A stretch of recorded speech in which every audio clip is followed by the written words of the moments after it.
It all starts in the middle of an intense battle. The soldiers shout to take down Road, calling the boy a monster for using forbidden arts. However, our MC appears flying on his shadow dragon. Farming aura, he introduces himself as the monster everyone is talking about. Next, he lands right in front of the enemy army, thinking about how everyone calls him a monster. But he knows they call him that for one simple reason. He is the only necromancer in the entire world. After that, a clash between an army of the undead and humans is about to begin. The skeleton army charges with everything they've got. On the other side, the humans are out for blood, wishing for the MC's downfall. The mages in the human army begin chanting a fire spell, saying there is no place in this world for such forbidden magic. A rain of fiery meteors begins to fall straight toward Road. However, the MC shows no fear whatsoever, deciding to test a mysterious, forbidden spell against all of them. Unexpectedly, our MC wakes up in a different place, with someone calling him Young Master Road. Confused, he sees his maid Leah looking at him with concern. Leah lets him know that it is already time for breakfast.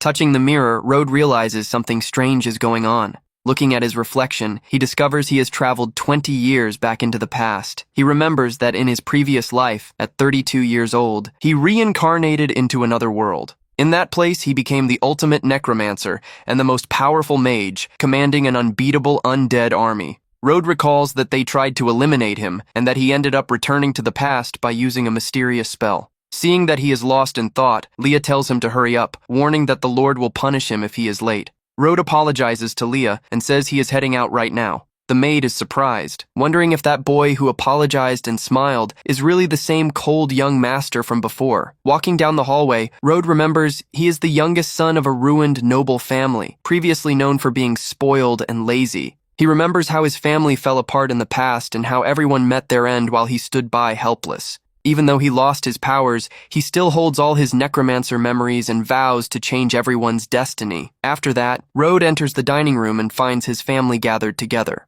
Baron Shiro Morris asks if his son is late again, just to make excuses and skip his studies. But the MC apologizes to his father, stating he has no intention of missing his lessons, promising not to skip a single class, all while thinking it had been years since he last saw his father's angry face. Afterward, Road wonders how such a strict family went bankrupt and resolves to uncover the whole truth behind it. His older brother Leo says he cannot stay this relaxed if he ever wants to inherit the family leadership. But his sister Sif steps in, asking Leo not to be so hard on him, reminding him that Leo is the eldest. Sif offers food to Road, who thanks her, thinking about how she is still as kind as ever. He remembers that Sif suffered a terrible fate after a political marriage and vows never to let history repeat itself. Someone then enters the room. That woman is Lady Della Morris, and she coldly asks if Road is late yet again. Sif tries to protect her brother, lying that it was her fault for keeping him up late with magic lessons. However, Della tells Sif to keep quiet and stop making pathetic excuses for her brother.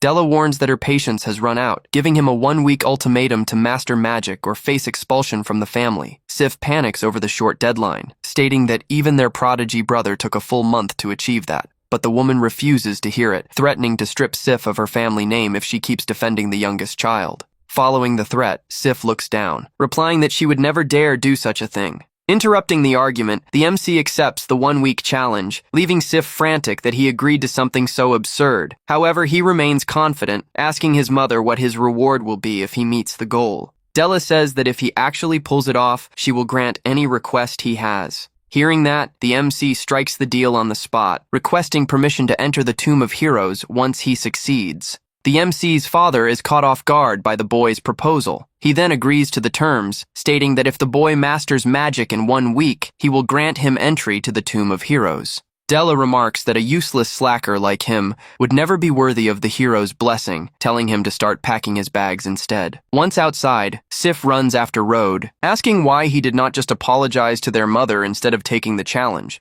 She notes that his laziness deeply upset their mother, adding that even their genius brother Leo could not master magic in just 1 single week. Sif mentions she saved up a good amount of money over the years to ensure he lives comfortably in the kingdom, even if he gets kicked out. Right after, she runs off to grab the money, while the MC thinks she could at least have a little faith in her own brother's abilities. Yet he admits that if he had not reincarnated with all his past experience, he would not believe he could surpass Leo either. Determined to change his family's future, Road knows it is time to take action. He plans to use the Tomb of Heroes to summon the undead, remembering that a legendary figure rests asleep in that place. But for now, he decides to settle for the boss monster living in the forest right behind the family castle. Shortly after, the MC finds the remains of a giant beast known as the Earth Splitter Alpha. He notices that his current body's mana is extremely weak, realizing just how much he neglected his training in the past. He remembers that magic power and classes in this world are divided into 8 major mana tiers. He recalls that legendary mages made history, but he himself had already surpassed all those tiers, being the strongest of them all. With his current mana, he can only summon 1 undead creature, but that will be more than enough to impress his mother. Rode extends his hand, commanding his new servant to awaken from its eternal slumber,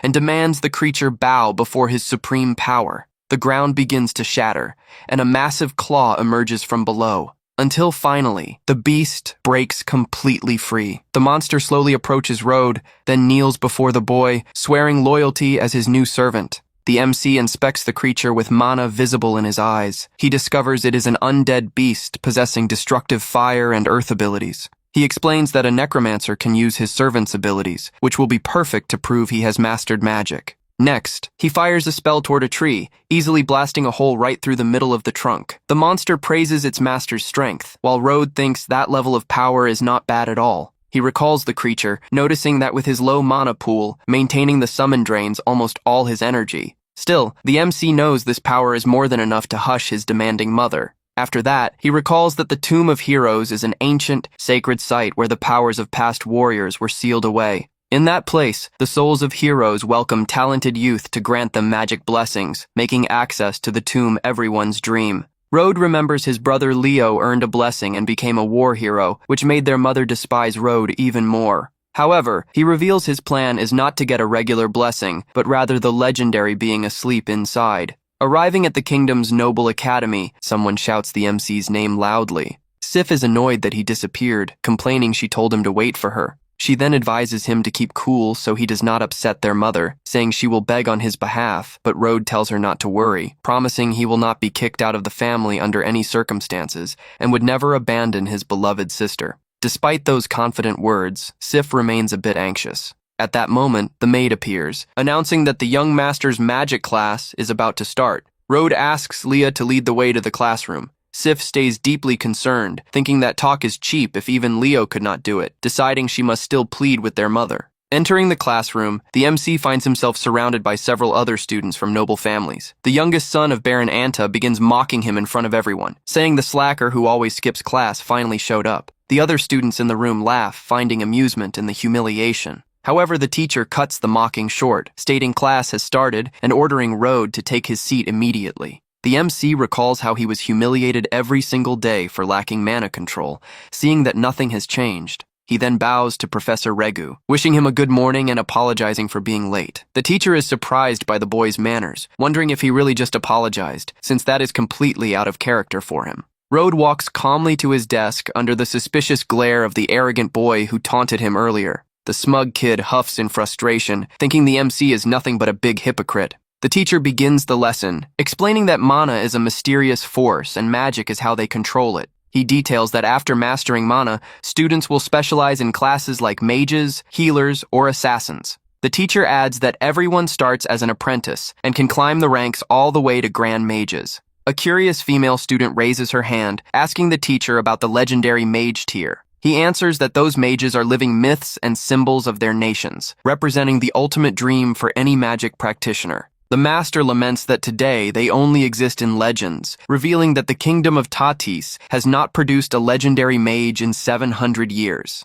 He warns that everyone must focus on mastering basic mana to secure their place in society, especially before turning 13. The troublemaker points his finger, stating there seems to be only one person in the room who still has not mastered mana. He looks straight at Rode, mocking the fact that the MC has studied there for 3 years and still knows nothing. Rode answers coldly that it is none of his business, asserting he will master everything in just 1 week. The bully bursts into laughter, shouting for the whole class to hear that the slacker promised to learn magic in a single week. Other students in the back start laughing and whispering, amused by Rode's audacity. Even the teacher looks disappointed, thinking the boy is still just an arrogant, boastful kid. Road thinks it would be easy to showcase his power right now, but prefers to wait until the end of the week so he does not startle everyone. When night falls, Sif goes to her mother's room for a serious talk. Della drinks her tea peacefully, asking what brings her daughter there at such a late hour. Sif bows, begging from the heart for her mother not to cast her youngest brother out of the family no matter what. Her mother slams her teacup on the table forcefully, asking angrily why she keeps standing up for that good-for-nothing. Della states that despite being broke, they still hold noble pride, reminding her that the other children learned magic very early on. She adds that Rode is already 12 years old, and there is no room for a lazy slacker like him. Della points her finger sternly, warning that the matter is closed and there is nothing left to discuss. Sif keeps her head down, unsure of what to do to save her dear little brother from punishment. On the 7th day, everyone gathers in the courtyard, and the teacher announces he will conduct the official test to evaluate their progress. The master points to the castle windows, warning that their families are watching everything very closely. Sif and Della watch from the window, with her mother complaining that Rode will only embarrass himself and tarnish the family name once again. Sif stares at the courtyard with a heavy heart, wondering if her brother can truly pull off a win. Rode's rival celebrates excitedly, saying he was counting down the days to see the MC fail miserably. He steps forward arrogantly, declaring he will show the slacker what real magic looks like. The boy readies himself, stating he will specialize as an elemental mage, and unleashes a blast of fire. The fireball flies toward a heavy stone slab in the school courtyard. The spell hits the target with precision, covering the stone block in smoke and sparks. The opponent goes back to taunting Rode, claiming he will never reach that level and daring him to show his results. Unfazed by the taunts, the MC approaches the testing area with complete composure. A terrifying aura of dark energy begins to emanate from him in a chilling manner. He extends his arm toward the stone target to begin casting his spell. The arrogant boy keeps laughing and mocking, saying he can already picture the MC crying from embarrassment. A noblewoman at the window asks Della if she really plans to kick her son out if he fails today's test. Della answers with contempt that a lazy boy like him only brings shame, adding it is better if he leaves for good. In the courtyard, the MC whispers the name of his bone servant to activate the fire spell. A colossal fury of blue flames and gigantic bones materializes in the courtyard under Rode's command. Rode decides to channel all his energy and focus the attack at maximum power to guarantee the impact. The taunting boy goes into complete shock seeing that ridiculous amount of magic power. An immense, powerful torrent of blue fire is launched violently against the stone target. The impact is so devastating that it completely obliterates the massive testing block, reducing it to dust. Sif watches from the window with her mouth open, celebrating joyfully that her brother actually pulled it off. The other students are in complete disbelief, saying it is impossible for the slacker to have done that. The experienced Professor Regu is stunned, thinking no simple apprentice could ever generate that much power. The smug boy stares at the MC, trembling with rage, unable to accept that the slacker is stronger than him. The noblewoman beside Della sarcastically remarks that the lazy boy does not seem so lazy after all. Sif points excitedly at the window, shouting for her mother to look at how Rode truly passed the challenge. In the courtyard, the MC lets out a dismissive sigh and calmly dissipates the massive blue flame creature. Sif waves happily at her brother from the window, while Della observes everything with a quiet, thoughtful glare. Charlie Anta, the troublemaker, shouts in a rage, asking how that slacker was able to use fire magic. He points an accusing finger, screaming that Rode cheated, since everyone knows the MC always skipped class. The surrounding students begin whispering among themselves, finding it hard to believe Rode cast such a powerful spell on his own. Charlie accuses Rode of stealing a magic artifact from his family's treasury to cast the spell and avoid exile. The MC slowly turns around, asking coldly what exactly young Master Charlie Anta is implying. Charlie smiles triumphantly, claiming magic tools drain a lot of mana, challenging Rode to cast the spell a second time. Ignoring his rival, Rode turns to Professor Regu, asking directly what the master's take is on the situation. The teacher regrets it, but admits to everyone that Charlie's accusation actually makes sense under the current circumstances. The students keep whispering, wondering if the MC really used a stolen item to cheat. Sif panics at the window, fearing her brother stole the family treasury out of desperation to avoid getting kicked out. She cries in worry, knowing that if it is true, her parents will be even more disappointed in her brother. Desperate to save her younger brother from that serious accusation, she decides she must act right away. Sif runs down to the courtyard, pleading out loud for Professor Regu not to put all the blame on Rode. She tries to lie to protect her brother, stating she was the one responsible for handing the magic artifact to him.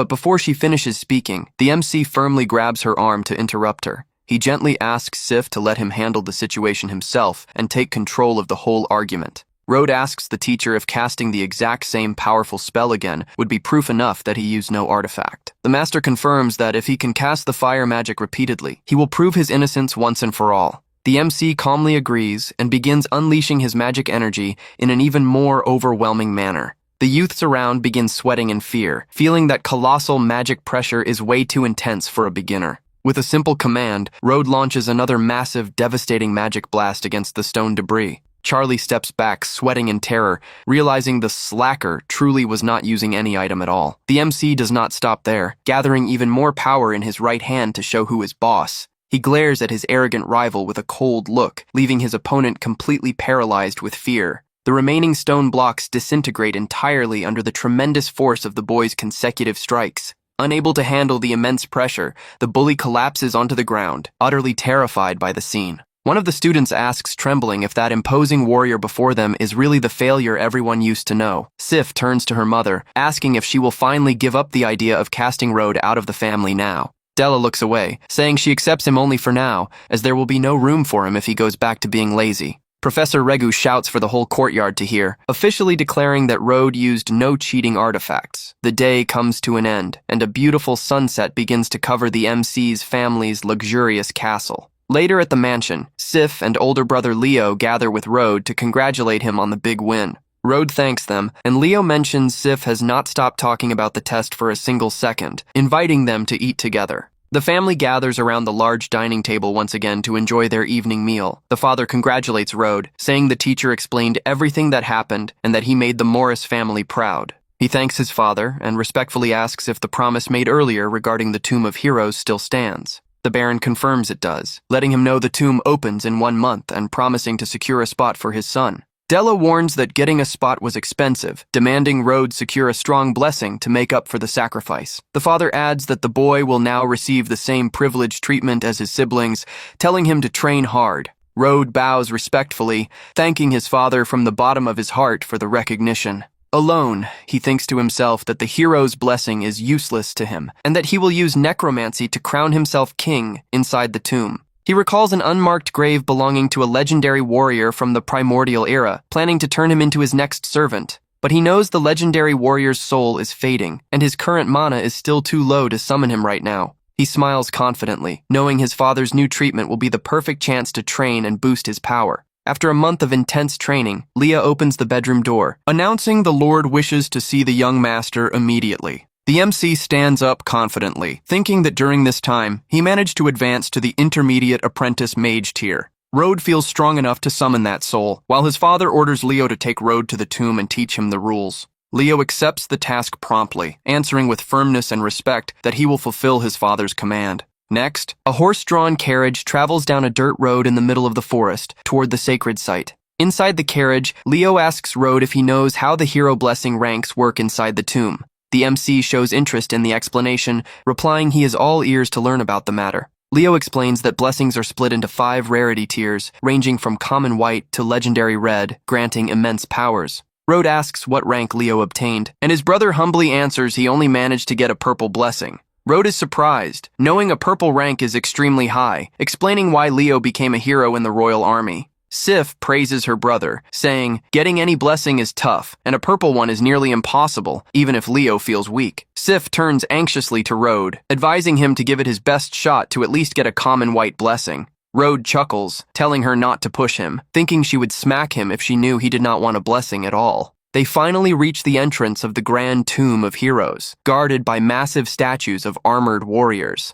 The area is wrapped in a dark, cold, and foggy vibe, filled with ancient tombstones of great warriors. Leo warns that Road will have 3 hours inside to prove his worth while he and Sif wait outside. As Road walks into the dark tomb, Sif silently thinks she would be thrilled if he got the white blessing. Sif holds her pendant close to her chest, looking full of affection and concern for her little brother's well-being. The MC walks alone through the misty cemetery surrounded by tombs of the kingdom's legendary heroes. With a confident smirk, Road thinks he has finally taken the first step of his true plan. He remembers the advice to look for the most decorated tombs, as they belong to famous mages who grant rare blessings. However, the MC walks right past the large, fancy tombs without showing the slightest interest in them. He acknowledges his brother's advice was not bad, but knows the true legend is hidden under an ordinary, nameless grave. Rhodes stops in front of the ancient, worn-out tombstone, respectfully apologizing to the soul for disturbing its rest. He closes his eyes and begins casting his powerful necromancy magic to interact with the warrior's grave. With his eyes glowing with blue flames, the MC commands the ancient hero to wake up and bow before him. The soul's energy begins to violently resist the order, making the boy annoyed at the spirit's audacity. The MC asserts his supreme authority as king of the dead, declaring that every soul in this world belongs to him. An imposing figure of blue flames materializes before him, revealing itself as a legendary mystic swordsman from long ago. The MC glares at the massive phantom with a steady gaze, coldly ordering the legendary entity to take a knee. The legendary warrior spins his energy sword and bows respectfully, swearing allegiance and greeting his new master. The MC inspects the spectral entity up close, asking if the spirit still remembers its real name. The warrior admits he forgot his own name, humbly asking his master to grant him a new title. Rhodes sports a satisfied smile at the phantom's submission, stating that from this moment on, he will have a new name. The boy names the legendary, powerful spiritual swordsman Bone Crown. Suddenly, firm footsteps begin to echo down the stone corridor of the Tomb of Heroes. A group made up of an elderly man with glasses, a young lady with blue hair, and an armored knight walks through the cemetery. The old man states that Eleanor, being from the prestigious Ashblade family, will surely obtain at least a purple rank blessing. The knight advises young Eleanor to focus on the larger tombs to ensure she gets the absolute best power available. The young lady firmly agrees with her companion's instructions, moving forward with her search. Eleanor stops before a massive tomb decorated with an angel statue, recognizing it as the tomb of the legendary hero Illus. The girl admires the statue in awe, recalling that the hero was a formidable warrior who almost became a sage. Determined to gain the blessing of that great legend, the girl runs toward the sacred monument, but she stops abruptly as she feels a violent, terrifying shockwave of blue energy coming from nearby. The knight quickly steps in front of the girl, shouting a warning that he senses a dreadful undead energy. A massive cloud of blue spiritual smoke begins floating through the air, casting a heavy, freezing atmosphere over the area. They spot the MC off in the distance, and Eleanor is surprised to see it as just a kid in the cemetery. The guard draws his sword, asking the boy coldly if that evil undead aura came from him. The knight analyzes Rhodes, realizing he is a beginner swordsman and concluding the boy is no ordinary child. He warns Eleanor to be careful, suspecting the boy might be possessed by a vengeful soul from the tomb. The warrior channels electricity into his blade to prepare for battle, keeping his eyes locked on Rhodes. Rhodes just smirks dismissively beside his powerful new servant, sarcastically commenting on being called a vengeful spirit. Next, the MC crouches down and picks up a simple tree branch lying on the ground. Rhodes tests the branch's weight, says it has decent balance, and orders his servant to handle the fight. The knight charges forward swiftly, unleashing a powerful electrical strike aimed at the boy. Under Rhodes' command, the swordsman's spirit blocks the knight's attack using nothing more than the small wooden branch. With a quick, precise movement, Rhodes dodges and lands a clean strike that disarms his opponent.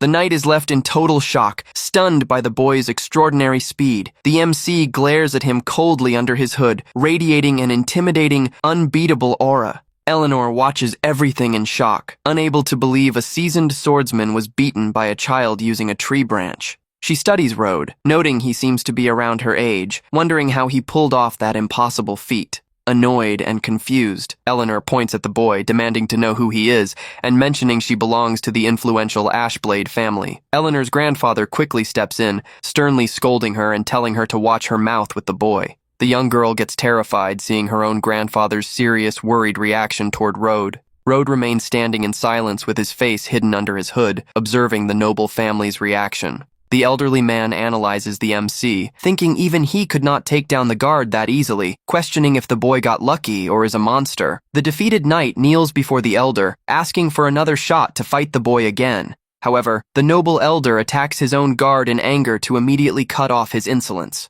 The knight is sent flying back by the force of his master's scolding blow. The elder pulls back his magic power after punishing his subordinate for disrespecting the MC. Rhodes simply watches the scene unfold, with the shadow of his powerful servant looming right behind him. The noble elder coldly threatens the knight, warning he will be buried right there if he dares go after the youth again. He reflects in shock that Road used no mana and won purely through raw sword skill, something worthy of a true master. While Eleanor questions Road's identity, her grandfather begs out loud for the boy to show mercy. The respectable gentleman gives a humble bow, apologizing for his subordinate's inappropriate behavior. Road sees right through the old man's move, thinking he only held off from stepping in earlier because he wanted to test the MC's power. Next, the elder shouts an order for Knight Leon to step forward right away and ask the boy for forgiveness. Leon bows deeply before Road, begging for forgiveness and admitting he was wrong to offend him like that. The knight sweats cold in terror, thinking it was the first time anyone beat him without tricks, using basic swordplay alone. The MC merely waves it off unbothered, replying, "Everything is fine since he did not get hurt in that brief clash." The old man praises Road's flawless technique, asserting only a grandmaster-level swordsman could do such a thing. Eleanor stares at Road's face in disbelief, wondering why her respected grandfather is calling that kid a senior. Road modestly replies it was pure luck, though he knows Bone Crown Spirit was indeed a legend in his prime. The old man lets out a loud laugh, commenting playfully that the young master is extremely humble for someone so powerful. The elder formally introduces himself as Igna Ashblade, head of his noble house, and introduces his granddaughter, Eleanor. Eleanor gives a respectful bow, offering sincere apologies to Road for being so rude to him earlier. Igna asks which faction he belongs to, secretly thinking a young genius like that must come from a very influential family. Road says he serves no faction, reminding them that the Ashblade family is a powerhouse in the north that his own family could never match. Igna is surprised he has no faction, starting to scheme a way to bring the young prodigy over to his family's side. Eleanor approaches friendly, asking Road if he is also inside the tomb looking for a blessing from past heroes. Eleanor gets flustered by the boy's closeness, while Road tries to answer politely and calmly. Suddenly, old man Igna begins coughing violently and painfully, drawing everyone's attention. Eleanor and the knight panic, rushing over to help the elder, who seems to be in awful shape. Spotting the dark energy surrounding the man, Road remarks that Lord Ashblade appears to be suffering under a dark curse. The guard begs for help, revealing they have consulted multiple powerful healers, but none could find the root cause of the illness. Eleanor cries, explaining her grandfather was ambushed by demons decades ago and has been suffering without a cure ever since. The MC deduces it is a plague of evil spirits sent by demons, something very few people know how to treat. Eleanor begs desperately, weeping hard and asking if he knows the cause. Does he also know how to cure her grandfather? The weakened elder tries to stay steady while his granddaughter keeps searching for a way out of his suffering. She makes a desperate promise, assuring him the influential Ashblade family will do anything Road asks if he saves her grandfather. Road considers the old man an admirable hero, happily concluding that for a seasoned necromancer, handling curses is child's play. Road comments calmly and confidently that curing the old man is no hard task for him. Eleanor and the knight break into massive smiles of relief, asking if he is truly serious. The MC confirms it, but explains that to cure the curse completely, he will need to prepare a few special items. Eleanor cries tears of pure joy, celebrating that her grandfather's awful sickness can finally be cured. Leon offers Road a communication device from their noble house, assuring they will supply everything he needs. The guard lets him know he will come pick him up personally once everything is ready, keeping line of contact open. Road takes the device, calmly agreeing to the plan they set up. Exiting the tomb, Road thinks the trip was worth it and that his power grew by summoning his servant, even if the spirit is weak. But the boy smiles with confidence, knowing that with his necromancer assistance, the servant will surely return to his peak. Suddenly, Sif comes running up worriedly toward her brother upon seeing him finally exit the Tomb of Heroes. She approaches excitedly, asking which heroic spirit granted the blessing and what rank it was. The boy breaks into a cold sweat, realizing he completely forgot to make up an excuse, since he cannot reveal his true gain. Right then, Leo approaches with a serious glare, commenting he cannot sense any blessing energy coming off Road. The older brother confronts him sternly, bringing up the steep price paid by the family to secure that rare opportunity. Disappointed, Leo sighs over what happened, saying he thought the boy had changed, but sees he is still the same failure as always. Road plays it off awkwardly, saying the heroes did not like him, but privately thinks his new servant is infinitely better than any blessing. Sif sadly suggests they head back home, while Road quietly prays his mother does not blow a fuse. As night falls on the mansion, an ear-splitting scream of rage echoes straight from the main hall. Della slams her hand on the dining table, fuming that, as expected, a good-for-nothing will always be a good-for-nothing. Facing the lecture about wasting money, the MC decides to stay quiet to avoid infuriating his mother any further. Della complains he did not try hard enough, ordering him to leave for the Magic Academy in a few days, so he stops embarrassing them at home. She walks off angrily, telling him not to come back unless forced to, claiming he ruined her appetite. Rode finds the idea of going to school funny, but remembers he can find materials there to upgrade his servant, while his mother mentions a girl named Claire. He recalls Claire, his former fiancée from his past life, who broke off their engagement due to his uselessness and met a tragic end later on. He remembers she is hard to deal with and realizes his mother is actually sending him to act as Claire's loyal servant to keep ties intact. But he decides it does not matter, as Claire's mother was always good to him in the past, promising that this time he will save the girl from her tragic fate. 3 days pass, and the MC arrives at the Magic Academy of the 7 Cities, located in the northern region of the kingdom. The institution was founded by 7 autonomous cities and houses prestigious students coming exclusively from top noble families. Rode thinks leaving home was a great move, as he can now train freely to regain all his immense power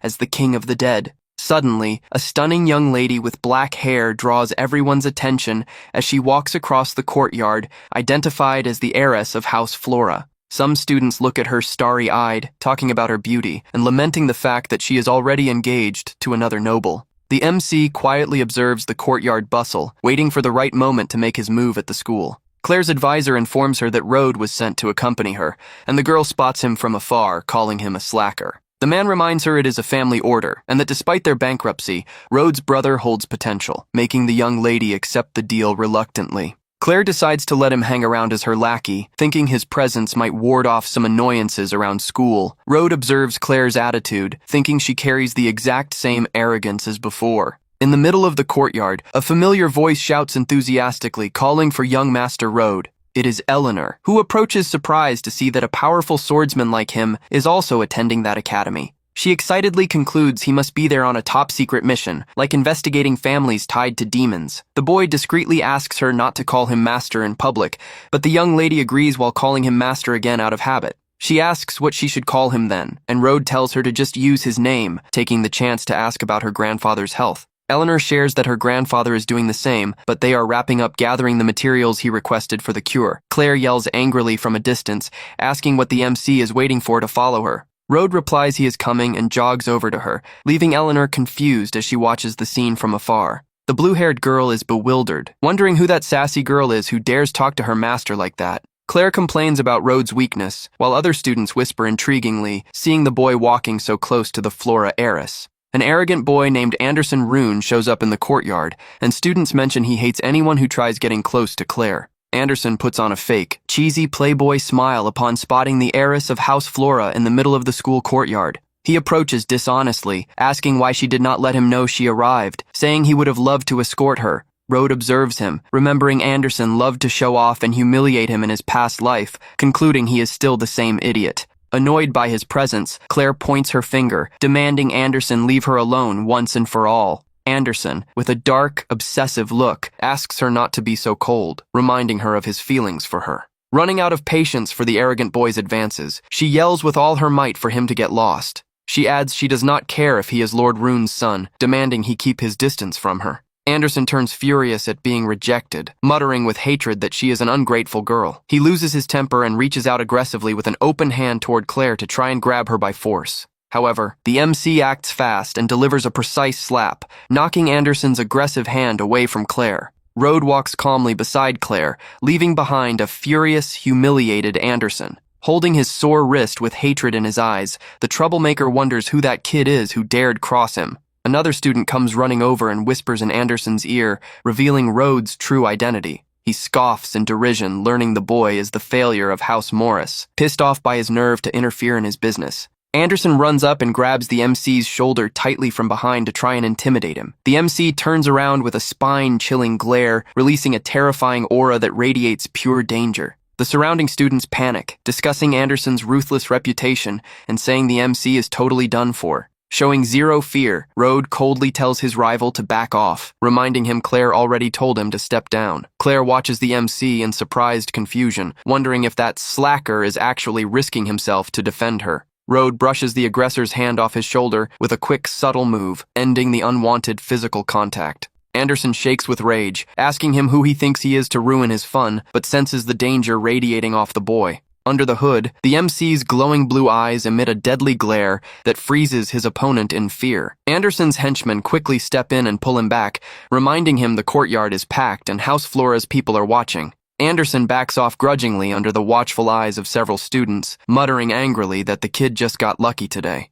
He walks away in a rush, but thinks, sweating in terror, that even though the kid is just a lackey, that cold glare sent a shiver down his spine. The group of noisy boys leaves the courtyard under Rhodes' calm, watchful gaze. Claire calls him an idiot, complaining that even her family avoids trouble with Lord Rune, claiming he put her in a jam. Rhodes asks if she did not want to stay away from him, and she fires back that he should worry about himself for pissing off Anderson. At that moment, a cheerful blonde girl comes running into the courtyard calling for Claire. Claire's serious face instantly brightens, and she smiles happily, recognizing her best friend Anna. Anna asks curiously who the boy with her is, and Claire introduces him coldly as the youngest son of the declining House Morris. Anna is shocked to learn he is the famous, useless young master, but Claire quickly tells her to keep her voice down. Claire complains her mother asked her to look after him, and that he only brings trouble, but Anna thinks it is hilarious she got a helper. Rhodes observes Anna, remembering that in his past life, she was a gold digger who helped turn Claire into a political pawn, deciding to keep an eye on her.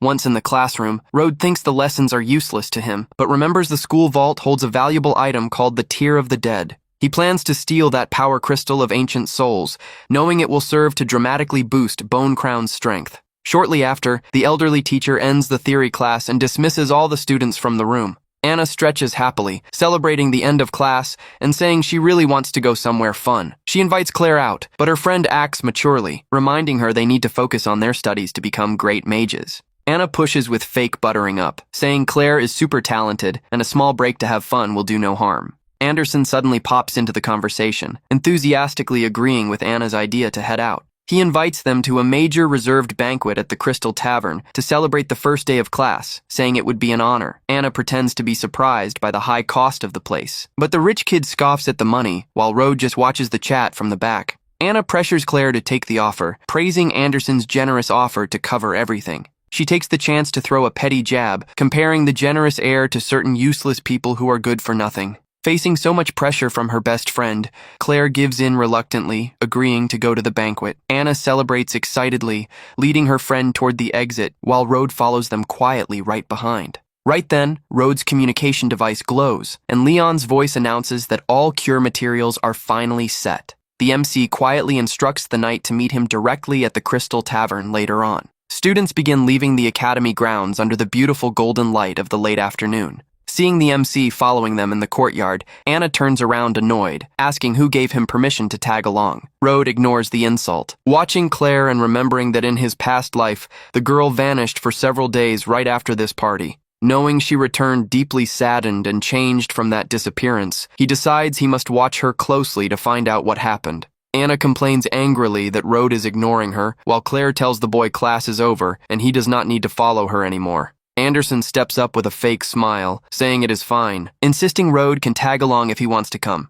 Thinking to himself, Anderson is furious over being humiliated earlier and plans to teach the MC a painful lesson. Anna is totally charmed by the heir's attitude, overly praising him for being so generous and understanding. She allows Rhodes to come along but grumbles in disdain, wondering if the boy is secretly obsessed with Claire. The group finally arrives at the luxurious Crystal Tavern under the reddish, late afternoon sky. The venue's large wooden doors swing open wide for the young noble's entry. Anderson yells for everyone in the tavern to enjoy the food on his tab, making people cheer his massive generosity. Rhodes begins surveying the area, noticing the presence of several rough, dangerous men drinking inside. Spotting a blood-stained sword sitting on one of the tables, the MC realizes right away those people are different. He notes the place is packed with actual mercenaries, the kind who risk their lives in deadly battles every day. Rhodes knows these men live for blood, booze, and women, quickly deducing that Claire's beauty must have caused the tragedy in his past life. Concerned, the MC grabs Claire's arm, saying it is getting late, and suggesting they head back soon so her mother does not worry.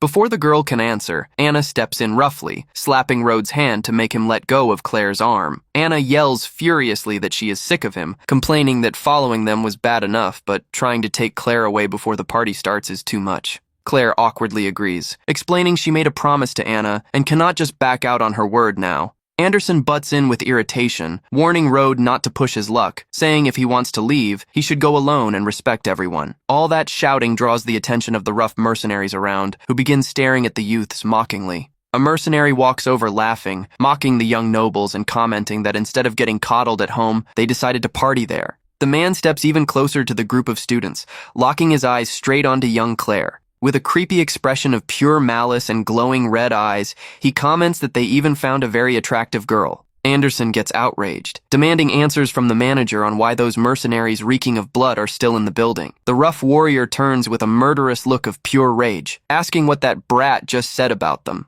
The tavern manager tries to cool things down, timidly suggesting the young master come back tomorrow when the place will be completely cleared out. One of his followers gets mad at the suggestion, complaining that would make the heir break his word and look bad in front of Claire. Desperate, the manager whispers to the noble that those men are dangerous mercenaries from out of town, and it is best not to start trouble. Showing no fear, Anderson arrogantly asks if a bunch of mediocre mercenaries would dare cross him, being the heir to the prestigious House Rune. One of the mercenaries slams the table, warning he does not care who he is, as they call the shots in the tavern today, telling the youths to get lost. Furious over the insult to his boss, one of Anderson's guards charges in, shouting that no one in the region has the nerve to challenge House Rune. A loud crash echoes through the tavern hall as physical conflict erupts between the two sides. Within seconds, Anderson's guard is effortlessly beaten and ends up brutally stomped on the floor by the mercenary. Anderson is completely stunned and speechless, seeing those men actually had the nerve to attack them right in front of his eyes. The mercenary pours a drink over the defeated opponent, asking if they happen to have some kind of desire to perish for challenging them. He further mocks that if they were out in the wild forest, that group of pampered nobles would have been gone a long time ago. Seeing all that mess unfold right in front of him, Rode quietly watches it all, finding the situation quite interesting. Desperate, Anderson asks them to stop, suggesting a peaceful chat with the squad captain, warning they would not want to make an enemy out of a lord. The mercenary laughs out loud, mocking that the kid has zero authority to speak with Captain Kent of the Blood Mercenaries. The feared squad leader, Captain Kent, appears sitting calmly in the shadows, holding a mug of booze with his massive sword on his back. Hearing Kent's name, Anderson turns pale with terror, remembering they are ruthless killers who take out nobles for cash. Kent gives a dark smirk, recognizing Lord Rune's youngest son, coldly warning that the arrogant kid's life is worth absolutely nothing. The other nobles tagging along collapse to the floor, trembling in terror, realizing what kind of monsters they just got involved with. Completely terrified, Anna grabs Claire by the shoulders, crying that they are totally finished for messing with the wrong people. The mercenaries burst into laughter, mocking the young noble's cowardice, getting a kick out of their panic just from hearing the group's name. Anderson breaks into a cold sweat, knowing he cannot embarrass himself there, especially in front of Claire, afraid of ruining his reputation forever. Swallowing his pride, he bows and apologizes for the attack, begging to settle things peacefully out of respect for the House Rune name. Kent smirks, commenting Lord Rune actually holds a solid reputation lately, saying he would even be down to do him a favor. Hearing this, Anderson's friends sigh in relief, praising the heir for saving them from that awful danger. However, Kent switches his tone, demanding the two girls dance for them and drink with his men for the group to be spared from punishment. To make matters worse, Kent demands Anderson himself extend the dance invite to the young ladies, using all the supposed weight of his family name. The other mercenaries laugh out loud and celebrate, eager for the rare chance to watch noble ladies dance exclusively for them. Claire is disgusted by the offer, placing her hand on her chest, while Rode keeps his expression totally composed. Anderson tries to timidly step in, telling Captain Kent that is inappropriate, reminding him Claire is the heiress of the prestigious House Flora. One of the mercenaries tells Anderson to shut his mouth, asking if he is really going to try pulling noble weight over a simple dance. Desperate, the other guys beg on their knees for Claire to agree, saying they really do not want to offend the mercenary squad. Claire orders Rode to get Anna out of there right away, proudly asserting the mercenaries would not dare touch the House Flora heiress. Rode makes a calm gesture, telling Claire there is no need to go that far, leaving the girl completely confused by his demeanor. The MC steps forward firmly, telling Captain Kent directly to end all that commotion right then and there. Kent looks at the boy with deep contempt, asking angrily who on earth he thinks he is to demand he listen to his orders. Anna yells furiously, asking if Rode lost his mind, complaining Anderson had already smoothed things over and that he will drag everyone down. A monstrous, bald mercenary approaches, complaining he cannot believe an idiotic kid is trying to ruin their fun. Identified as Rum, the squad's vice captain asks the others to watch while he roughs up the kid before they enjoy the noble girl's dance. With extreme speed and brute strength, the giant leaps toward Rode to land a crushing blow on the young MC. Claire panics seeing the terrifying attack, screaming Rode's name in desperation, fearing for her childhood friend's life. Rum is extremely surprised to notice the boy does not even flinch, maintaining a cold glare that glows with a mysterious blue flame. Infuriated by being stared down like that, the vice captain yells that the cheeky kid is finished, prepping a violent fire special attack. The warrior executes his powerful flaming/special move, generating a massive destructive wave of fire against the MC. Eyes full of tears, Claire screams the boy's name again while looking away, horrified by the impact of the explosion. Anderson screams in desperation that everyone will perish if the mercenaries get mad, while his buddy says to let that fool meet his end alone. A heavy metallic clash echoes throughout the entire Crystal Tavern hall at the exact moment the attacks collide head-on. The other mercenaries stand jaw-dropped, seeing a simple kid manage to dodge Rum's powerful flaming sword strike. With total composure, Rode casually grabs the sword of a frightened mercenary nearby, politely asking if he can borrow it. Rum turns even more furious, seeing he is being ignored, charging forward with everything again, swinging a deadly sword blow with all his strength. Rode watches the attack approach, mentally letting Bone Crown know that this time he is finally wielding a real sword. The spirit of Bone Crown emerges imposing behind Rode, who executes a devastating counterattack, channeling his own power into the blade. A powerful wave of mystic blue flames erupts in the air with an overwhelming surge, completely overpowering the enemy's fire attack. The violent clash of blades produces a massive shower of bright sparks, lighting up the walls and ceiling of the entire tavern hall. Rum's eyes go wide in pure desperation as he realizes the absurd gap in power between him and the mysterious gray-haired youth. With a sharp metallic ring, the vice captain's heavy steel sword shatters into multiple pieces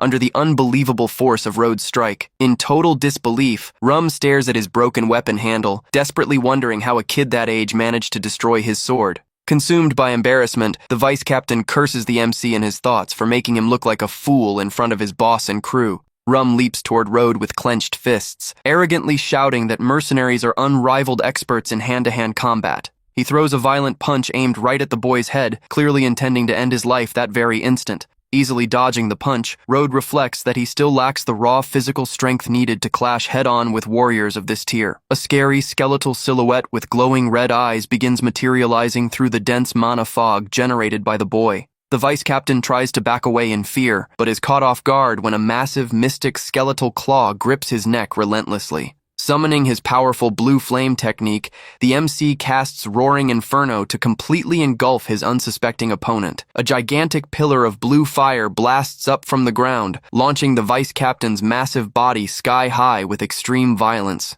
The warrior crashes down hard on his back against the establishment's wooden floor, wrecking everything in his path. Rum ends up completely knocked out and bleeding heavily, eyes rolled back from the massive surge of destructive energy he took. In total shock, Anderson can barely believe the kid considered a failure single-handedly took down the feared vice captain of the mercenaries. Sensing the threat, Captain Kent slowly rises from the shadows, while the other mercenaries draw their weapons with murderous glares. Kent coldly warns that those who attack his squad get their flesh sliced piece by piece and fed as a feast to wild beasts right before their eyes. The other nobles fall into total panic, grumbling that Rode's temporary win only served to thoroughly enrage the squad of ruthless killers. The cowardly boys suggest taking advantage of Rode drawing all the attention to run away quickly, claiming everything is entirely the MC's fault. Anna insistently pulls Claire by the arm, telling her to get out of there, scolding her friend for still worrying about a stubborn boy who chose to stay. Rode watches Claire get dragged toward the exit, thinking with relief that without her around to watch him, his actions will be infinitely simpler to execute.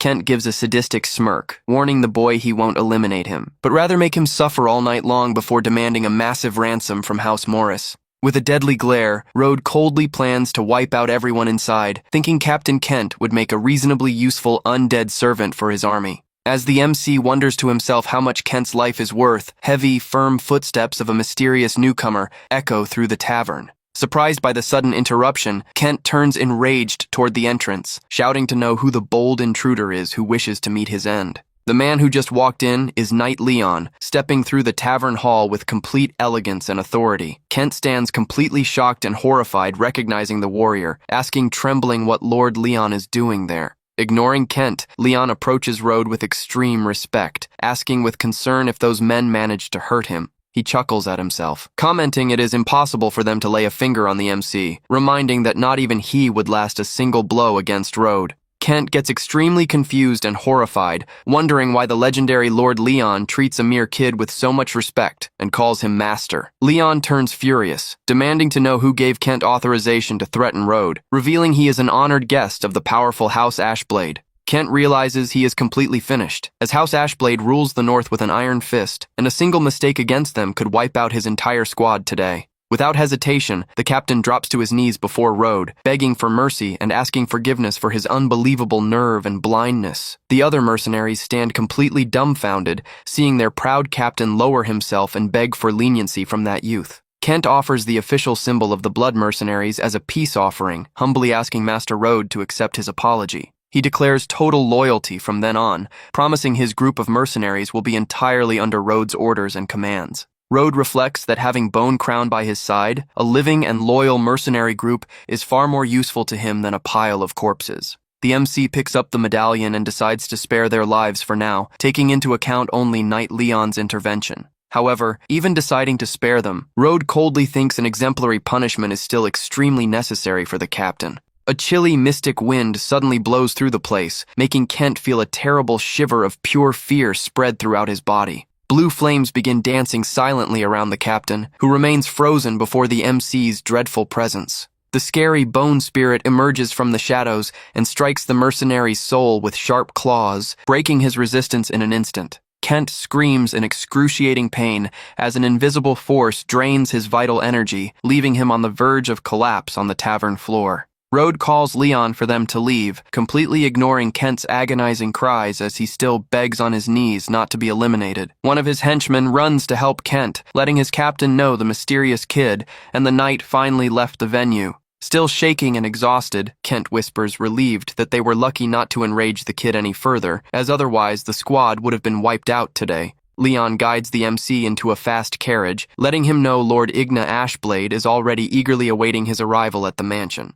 Shortly after, they arrive at the massive, imposing estate of the wealthy Ashblade family, located atop the city hill. Upon stepping into the mansion's luxurious quarters, Road finds Eleanor and her grandfather Igna patiently waiting for the start of the healing treatment. Eleanor breaks into a beautiful, relieved smile upon seeing the MC enter, joyfully celebrating that the master has finally arrived to help them. She presents a silver tray containing various rare mystic materials, asking if that will be enough for the purification ritual. Eleanor explains those magic items are extremely rare in the kingdom, having required a massive effort from her family to gather them. The MC answers coldly that it will be enough and extends his hand, channeling his blue mana over the tray of materials. Sitting in his armchair, old Igna begins sweating nervously, seeing the mysterious blue flame emanate from the magic ingredients before him. With a serious and resolute expression, Road firmly commands everyone in the room to step back so he can begin the healing process. Road's gaze becomes intensely focused as spiritual energy begins flowing powerfully around his young body. Suddenly, a scary purple spectral skull with glowing red eyes emerges from Igna's body, revealing the terrible demonic curse. Showing zero hesitation, Road extends his hand wrapped in blue flames to capture the evil entity trying to escape. Utilizing his advanced necromancy, the MC binds the spectral monster with chains of spiritual energy, neutralizing its movements. With an unrelenting look of pure determination, the young master warns the evil entity it has absolutely nowhere left to run. The spectral skull roars desperately in agony as it gets crushed ruthlessly by the absolute and precise control of the MC's magic. Eleanor watches the scene in shock, realizing that grotesque creature was the evil spirit that tormented her beloved grandfather for 10 long years. Leon breaks into a cold sweat before that terrifying aura, admiring Road's power and shamefully remembering when he had the audacity to challenge him in the past. Noticing the demon's resistance, the MC asks dismissively if the creature still thinks it stands a chance of escaping him. Road clenches his fist with extreme force, causing the energy to compress violently until it destroys the spiritual monster's structure. The MC manipulates the scattered essences of the monster, carefully condensing them into a glowing sphere of pure, raw energy. With a firm sealing command, he channels all that concentrated force straight into the tray's precious blue gem. Road celebrates the successful refining of the Death Stone in his new life, planning to use that immense power to further strengthen his bone crown. Leon exclaims, impressed that the spirit that tortured the patriarch for over a decade was extracted with total ease by the MC. Eleanor runs worriedly over to her grandfather, asking affectionately how the old man is feeling after the ritual's completion. In a serious tone, Rode tells Eleanor to step away from the elder for now, leaving the young heiress quite surprised and confused. Suddenly, Igna's eyes go wide and he lets out an ear-splitting yell, releasing a massive wave of built-up energy throughout his whole body. Eleanor backs away, startled by her grandfather's sudden shout,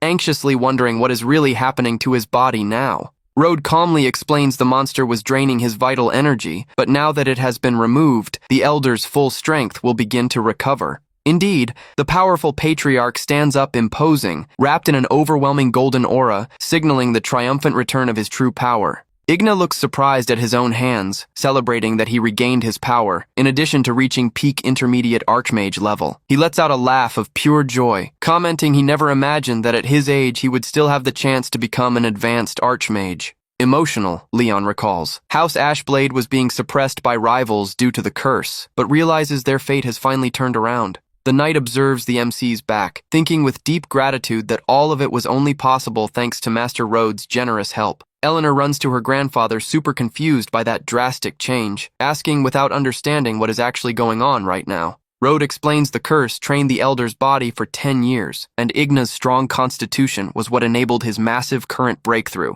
Eleanor is amazed by the logical explanation, asking if that means her grandfather managed to turn an awful curse into a massive blessing. Igna pats his granddaughter's head with joy, confirming Rode removed the cursed creature, allowing him to stand one step away from advanced tier. With a determined look, the patriarch asserts that from now on, House Ashblade can finally reclaim everything it lost over those years. He deeply thanks Rode and declares his family will never forget his kindness, promising to unconditionally follow all the youth's orders. The MC calmly replies it is not necessary, as he already got what he wanted, but reveals he has an important question to ask. Showing total respect and attention to his savior, the elder promptly asks Master Rode to ask whatever he likes without hesitation. Rode asks where the elder contracted the curse, knowing that if he finds the location, he will no longer need to worry about hunting for death stones. Igna reveals everything happened a decade ago in the Valley of Lamentations, during an imperial crusade where he ended up falling into a demonic trap. Knowing the Valley of Lamentations is packed with high-level monsters, Rode decides to hold off on those plans until he is strong enough to explore there.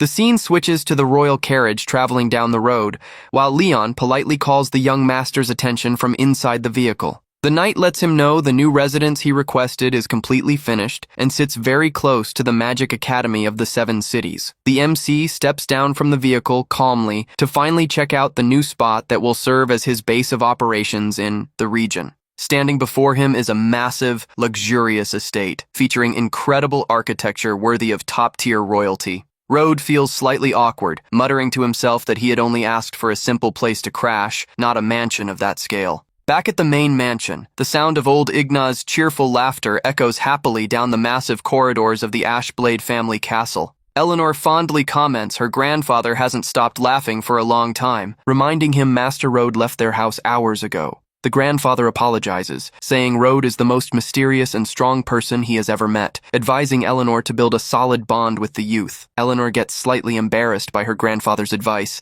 answering in a low voice, timidly confirming she already knows what she needs to do. Igna assumes a very serious expression, asserting now it's time to settle scores with Rustblade, suspecting he set up the curse in the past. Meanwhile, the scene cuts to House Flora's luxurious, imposing estate, wrapped in the quiet darkness of the night that just fell. Upon stepping into her lavish home, Claire is promptly met by her mother, who questions her in a stern tone about why she arrived so late. She asks directly if the young lady met with the boy from House Morris, and if they managed to get along well during the day. Claire looks away a bit flustered, answering her mother briefly and timidly, confirming only that they did indeed meet up. Her mother asks her not to treat him poorly like the others do, and Claire reassures her mother, promising she will try to get along with the youth from now on. Claire looks at her surroundings, thinking to herself that maybe Rode isn't that useless, untalented youth everyone makes him out to be. In his lavish new room at the mansion near the academy, the MC quietly prepares in the middle of the dark night for his next ritual.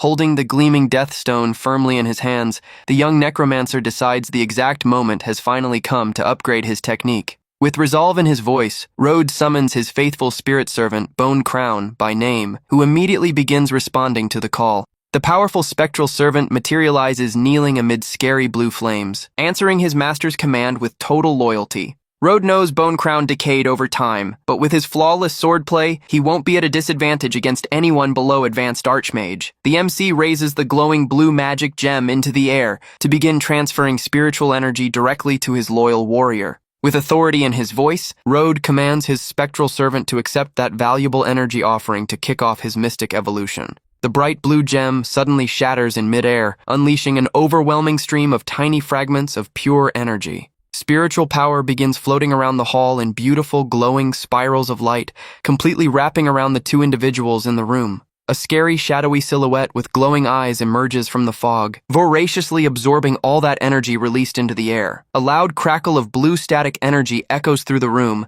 signaling the flawless completion of the soul fusion and absorption process. Road stands in the middle of the hall, completely wrapped in a powerful, glowing aura of pure, light blue mystic electricity. The boy realizes with surprise that his spectral servant's massive evolution ended up channeling energy into him as well, forcing a breakthrough in his power. Looking at his hands wrapped in blue flames, the MC joyfully celebrates reaching the maximum level of Apprentice Archmage. Road notes with satisfaction that his warrior evolved significantly, but thinks he still needs to act with extreme caution and keep a low profile in public. The next day, normal activities resume inside the Magic Academy of the Seven Cities, with several students walking through the hallways. Spotting her best friend's distraction in the corridors, Anna asks her with curiosity what she is looking for so intently. Claire comments worriedly that Road hasn't arrived, and Anna scoffs, saying coldly that the mercenaries probably already fed him to the beasts. Claire sharply scolds her friend, eyes glowing purple, reminding her that the MC chose to stay behind to protect them. Anna tries to calm Claire down, saying she is just telling the truth, reminding her those men were the feared blood mercenaries. Anderson walks down the stairs infuriated that Rhodes stole his attention, while his lackey comments the MC brought that upon himself. However, turning around, Anderson gets a massive shock seeing Rhodes casually walking past him, heading up the academy stairs. Anderson panics seeing him alive and uninjured, thinking he should be mutilated or severely hurt after last night. Claire runs up to Rhodes deeply relieved, saying her mother was worried, while he just smiles, letting her know the mercenaries won't bother them anymore. Anderson and Anna stand jaw-dropped, wondering how he is untouched, and what exactly went down at the tavern after they bolted. Anna mockingly deduces House Morris must have paid a fortune for the boy's ransom, and Anderson agrees, saying the slacker only brings shame to his family. The sound of firm, high-heeled steps echoes down the academy hallway, instantly grabbing the attention of every student present in class. Introducing herself as Margaret, the practical magic instructor announces today's class will be a real combat training session inside the monster forest.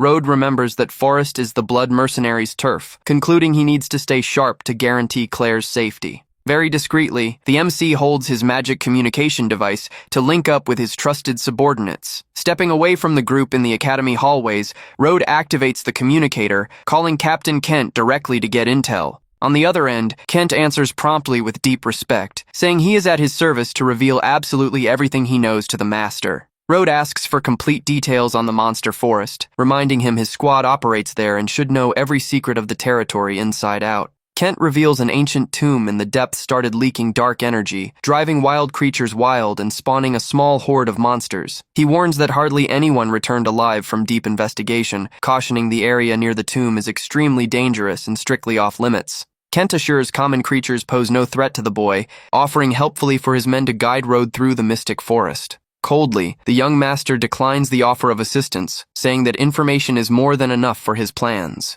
He reflects that while the place is lethal danger for ordinary students, for his necromancer skills, that tomb is a rare opportunity. The elite academy students begin boarding the wooden carriages in an organized fashion, set to transport them to the training grounds. From atop the carriage, Anna points excitedly at the trip's scenic natural view, while Claire watches her with a friendly, peaceful smile. In another cabin, Anderson's accomplice quietly whispers to the noble, asking if they still plan to move against Rhodes as planned. Anderson says his true target is Claire, but warns, irritated, that if the boy tries to interfere again, he will face severe consequences. The group finally reaches the outer edges of the monster forest, stepping off the vehicles into a large clearing before the dense trees. Margaret delivers a speech praising their talent, letting them know that after so much theory, the exact time has come to put their strength to practical test. She explains the Shadowclaw wolf population spiked drastically in the region, ordering each of them to bring back a wolf claw as proof by nightfall.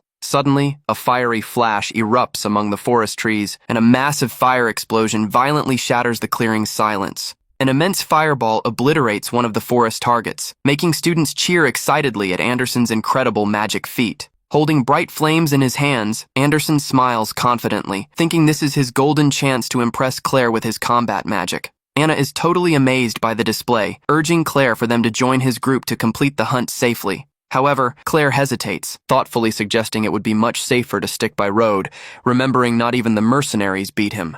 Away from the bustle, Rode closes his eyes amid the gusting wind, expanding his magic perception to perform a sensory map of the entire environment. The MC reflects satisfied that after hitting peak Archmage Apprentice, his perception range expanded to 300 meters. Besides wolves and poisonous gators nearby, he picks up death fluctuations coming from the forest heart that perfectly match Kent's report. Determined to ensure the young lady's safety, Rode simply steps up to Claire, calmly suggesting the two form a hunting pair. Claire breaks into a bright, spontaneous smile of satisfaction upon hearing the MC's invite, promptly accepting the partnership without a second thought. Anderson arrogantly hoists a defeated wolf's body, amidst enthusiastic cheers and applause from his flattering followers. With a smug smile of superiority stamped on his face, the heir comments that weak, low-tier creature is no big deal for him. Anna pulls Claire's arm, running toward the noble, insisting his strength proves they should join the rich kid's squad right away. Waving happily from afar, Anna shouts to the guy, directly asking if she and Claire can join his hunting squad today.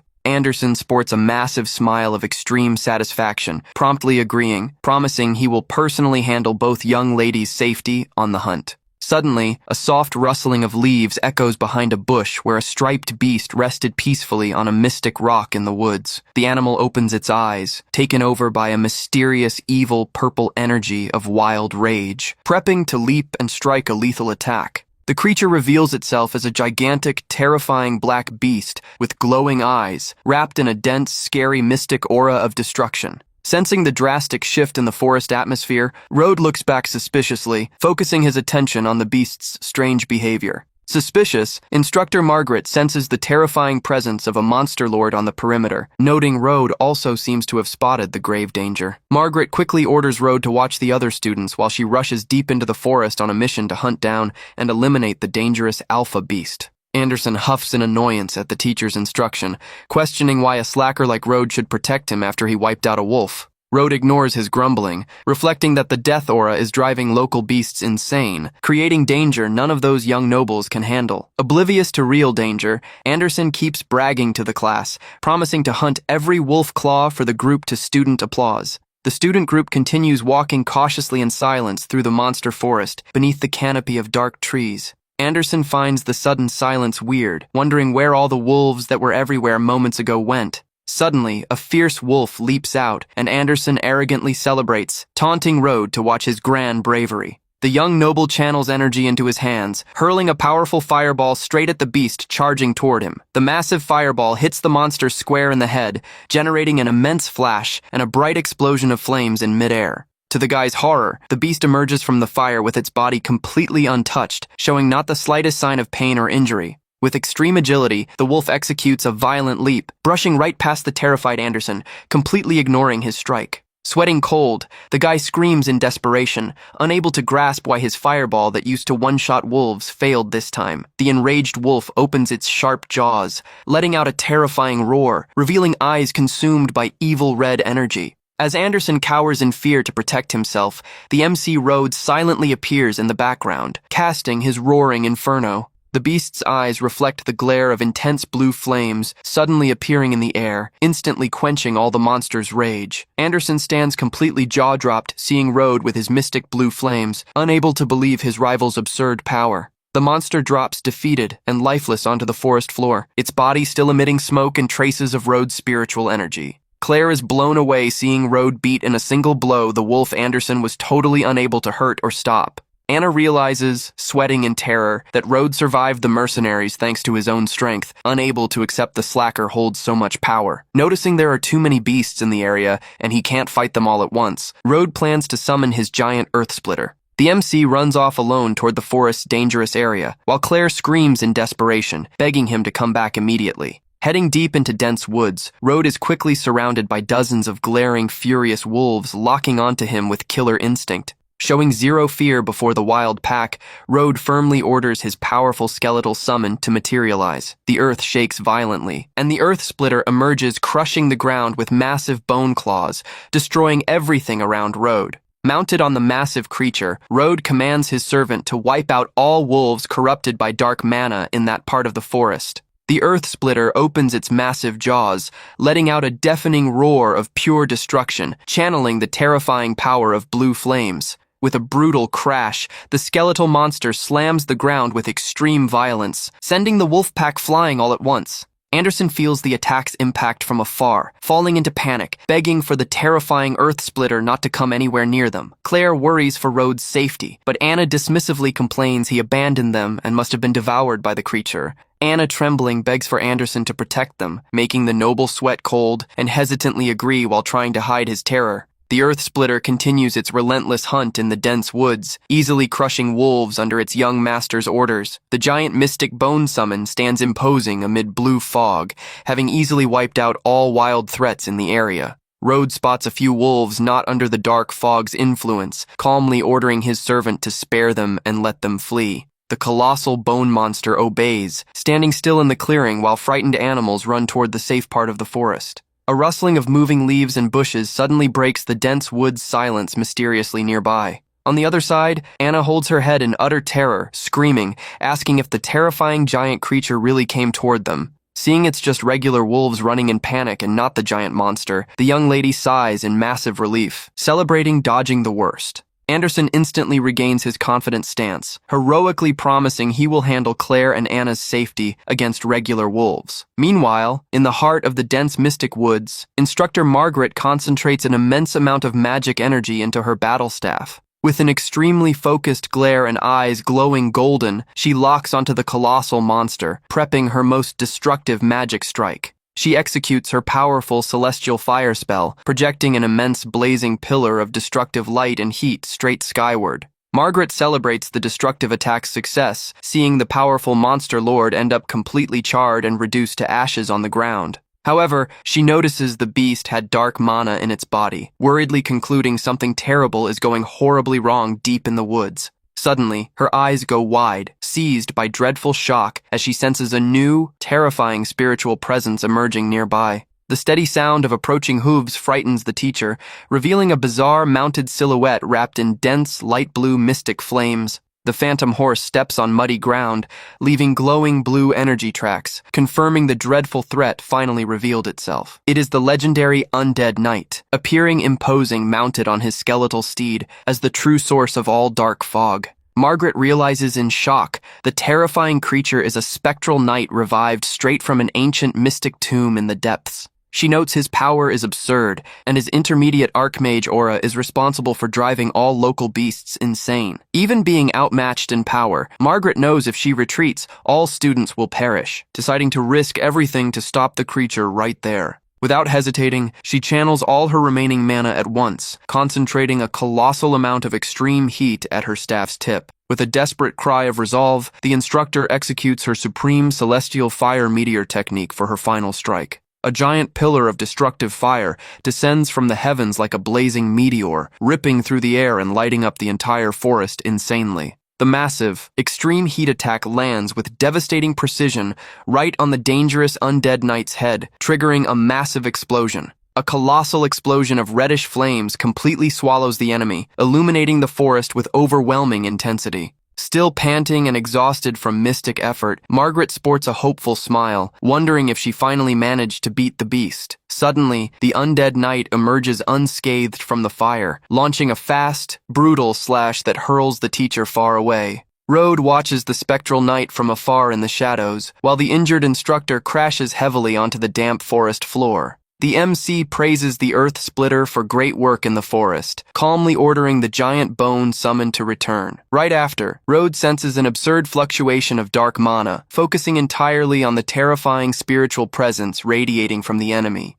Looking toward the light blue flames, the young master seriously realizes the real opponent is finally coming his way. The monster points its spear at the MC, who easily concludes it's an elite warrior awakened by dark fog. With an extremely imposing dark look, Road claims to be the monarch of the dead, warning the opponent he should be on his knees. Ignoring the warning, the spectral knight charges mounted on his beast, launching a swift attack with his heavy spear at the boy. The underworld mystic warrior emanates a dreadful, crushing bluish aura while executing his lethal combat thrusts. A loud metallic impact echoes in the air the exact moment the MC dodges with extreme precision from the knight's brutal thrusts. The violent exchange of blows triggers a massive shockwave through the forest, tearing cracks in the ground and launching dirt and branches everywhere. Road observes the opponent's strength, reflecting the dark energy wrapping the knight is insanely dense and powerful for his current level. From afar, Anderson and the girls watch shocked as a giant, dark whirlwind of magic energy rises imposing toward the sky. Claire shakes in terror before so much overwhelming darkness,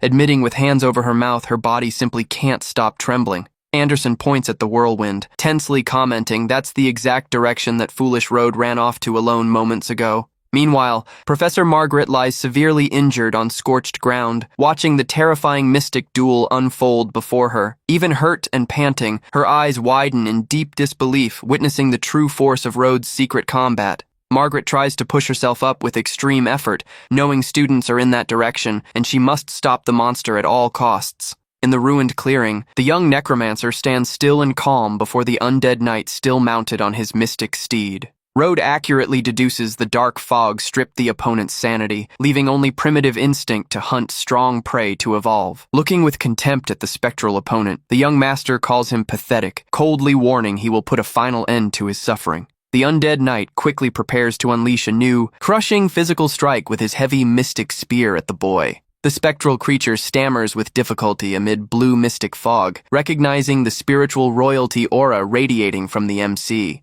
The warrior roars he will never bow to his will, violently executing his powerful military charge special ability. With overwhelming speed, the knight charges forward, generating a massive cloud of dust and wind, aiming straight for the young MC's chest. Road calmly raises fingers wrapped in blue flames, aware his current physical power level still prevents clashing head-on with the charge. He elegantly executes his memory echo necromancy art, channeling a powerful illusion spell directly into the opponent's mind. With a dark smile rising on his face, the necromancer tells the underworld warrior to thoroughly enjoy the mental experience he specially prepared. The knight's mind is projected back to a chaotic, devastating battlefield from his past, packed with ruins and warrior corpses. Amid heavy spiritual interference, the warrior watches his own hand stained with blood and his companions suffering in the illusion. He sees himself surrounded by dozens of spectral soldiers in violent, bloody combat, reliving all the agony of his oldest memories. Overcome by absurd mental suffering generated by Road's spell, the undead knight lets out a roar of pure agony and mystic desperation. Massive blue mystic eyes appear in the dark sky of the illusion, while Road mentally warns that scenario will be his final tomb. The MC concludes that opponent of equivalent level to his servant is the perfect chance to test his Bone Crown's power. The MC enthusiastically announces that will officially be the first combat utilizing his loyal servant's fully restored maximum power. With deep loyalty and resolve in his mystic voice, the spiritual warrior promises his lord he will obliterate the opponent with zero mercy. Completely insane after the mental spell, the undead knight turns into a relentless killing machine, charging, screaming he will kill everyone. Showing zero hesitation, Bone Crown executes a wide, powerful slash with his gigantic mystic blade wrapped in glowing blue flames. The two mystic warriors' weapons collide with overwhelming force in the clearing center, triggering a massive spiritual energy explosion. The sharp wind blade sound ripping through the air propagates violently, destroying tree trunks and whole rocks around the clash. A massive crash echoes through the monster forest as dark and spiritual energies enter direct physical conflict of power. The two knights engage in a formidable high-speed duel, unleashing dozens of precise strikes lighting up the dark clearing. The forest floor gets marked with deep cracks caused by cutting energy attacks released with each violent sword impact. With flawless mystic swordplay technique, Bone Crown masterfully dodges and blocks the opponent's brutal spear thrusts. The violent metallic clash of their blades generates a vast shower of glowing mana sparks, rapidly scattering in the chilly air. Concentrating all his spiritual strength into the blade, Road's loyal servant prepares to land his most powerful, final mystic strike. Executing a relentless downward slash, Bone Crown hits the opponent's armor with surgical precision, destroying his combat defense. With his heavy iron spear snapped in half by the attack, the underworld warrior mutters impressed by his opponent's devastating power. The undead knight roars in blind fury while trying to hold steady on his horse, refusing to accept imminent defeat. With what's left of his weapon, the spectral warrior executes a desperate strike of pure hatred, launching a blind charge against Bone Crown. Bone Crown performs a seamless move with his massive sword, generating a torrent of cutting wind in a relentless counterattack. The powerful strike of black and blue spiritual energy cuts through the air with devastating precision, completely overpowering the enemy's blind charge. With a completely stone-cold face beneath his helm, the loyal mystic servant readies to deliver the mercy blow on his opponent. Activating his Pale Blade Veil technique, he manipulates the bluish flames around his body, creating a whirlwind of rapid slashes. A colossal mystic explosion of blue and purple flames swallows the undead knight, sealing the terrifying deep warrior's fate. The opponent's body drops lifeless from his skeletal mount, rapidly disintegrating under Road's spiritual power.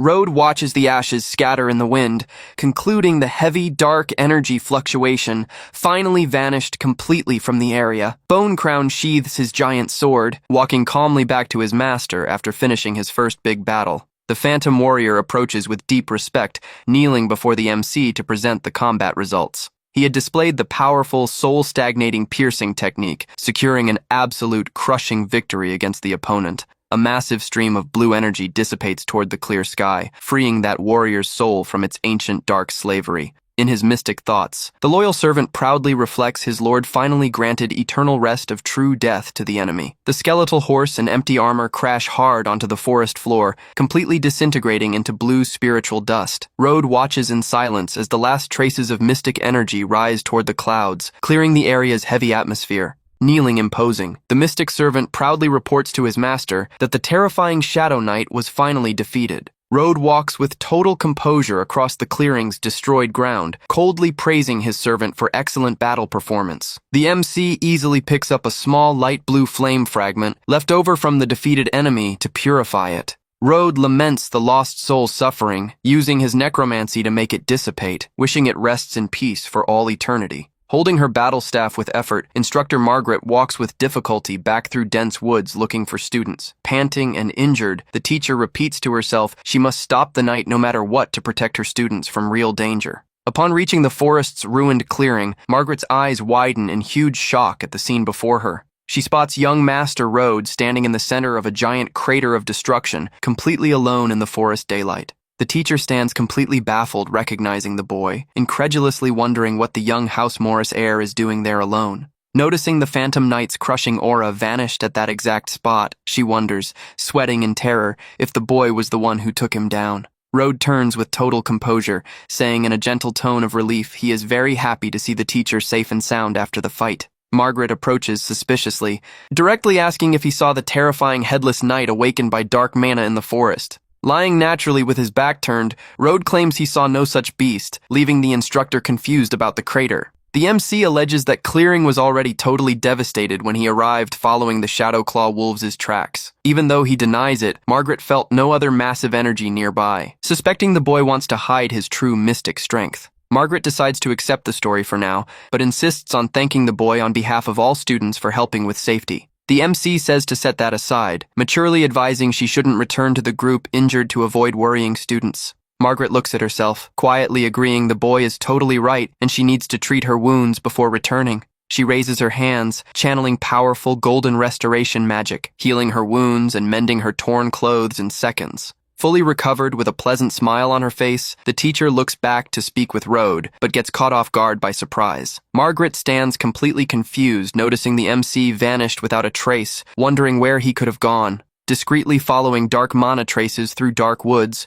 Road plans to locate the exact ancient mystic tomb position described by Kent. Pushing into the depths, he notes impressed that dark mana fog becomes infinitely denser and heavier. The young necromancer finally locates the dark entrance of an ancient ruined cave where the awakened undead knight came from. Inside the dark, mystic stone ruin, a giant whirlwind of purple and black flames floats menacingly before the boy. Showing zero hesitation, Rode steps into the room surrounded by purple mystic flames covering old stone walls of that ancient build. The MC sports a subtle smile of satisfaction, realizing he finally found the big goal he sought in the forest. Revealed before him is a giant, glowing blue mystic circle drawn on stone ground, confirming every single one of his suspicions. The MC extends his hand, manipulating spiritual energy with extreme speed, directly interfering with the seal's mana circulation. With an icy tone of unrelenting authority, the young necromancer orders the immediate removal of any intruding mystic presence there. A loud energy crackle echoes through the cave the instant the MC takes absolute control over all seal circulation. Rode inspects the dark mana stones around the seal, realizing someone used an artificial formation to wake the night on purpose. He deduces this mystic formation is the cause of forest imbalance, concluding someone is plotting dangerous schemes behind the scenes. Picking up a mystic gem from the floor, Rode scoffs at the mediocre spell, saying that's an insult to true necromancy art. Rode keeps the dark mana stones for himself, thinking they might come in handy later. Margaret watches her students from afar, relieved to see everyone safe and that the undead knight didn't attack them. The teacher approaches, asking if everyone finished tasks, letting them know they'll head back to the academy once the group is complete. Claire worriedly says Rode hasn't returned, sharing a terrifying mana whirlwind appeared right after the boy entered the forest. Margaret asks if the mana whirlwind really appeared after Rode entered the forest, and Claire confirms yes. Margaret realizes the revived undead knight was defeated by Rode, wonderingly frightened how strong the boy actually is. Anderson scoffs, saying Rode must have ran off in fear from the mana whirlwind, and other guys agree, calling the MC a coward. Margaret cuts the chatter, seriously asserting Rode will return soon, and they'll only leave once he comes back. Some students gossip, doubting he can return, laughing he must have been eaten by some Shadowclaw wolf already. Anderson asks what that mana whirlwind was, commenting even Shadowclaw wolves were acting super strange. Margaret makes up it was just a mana eruption, assuring the forest is safe and wolves return to normal. Anderson thinks Rode really ran off, bragging to himself, thinking the boy just got lucky and he could do the same. Anderson and others laugh seeing Rode return, calling the boy a deserter, saying he should have run back to his mother. Claire runs up to Rode to ask if he's okay, and the MC calmly replies, "Everything is great." Rode walks right past other students without giving a darn, leaving Anderson completely infuriated by that silence. Margaret watches the boy's arrival, calling him aside with a very curious glare. Rode lets her know he finished what he had to do, handing over the wolf claw as proof, saying they can return now. Margaret notes dark mana completely vanished from the forest, wondering if the boy really finished off the source of all that evil. She brushes those thoughts aside, reminding herself Rode is just her student and her main duty is protecting all of them. Margaret wraps up that day's practical magic class, and all students start walking excited back home. Carriages cross the road, bringing students toward the imposing magic academy of the Seven Cities. Meanwhile, a mysterious shadow enters dark cave depths, where the magic seal was in the forest. The mysterious hooded figure slowly walks to the center of the big mystic circle drawn on the ground. Touching destroyed stone ground, the mysterious person immediately realizes someone ruined their magic formation. The subject deduces the creature should have awakened, thinking if some passing Imperial Grandmaster discovered and undone their plan. With a glare full of fury, the figure warns they won't accept anyone ruining their plans, and that person's fate will be demise. Next day, routine returns to normal at prestigious Magic Academy, with the start of another day of classes. Rode wonders how much the teacher saw of what he did, but decides to take the chance to ask about the Tier of the Dead. Walking through outer academy hallways, a different commotion draws students' attention there.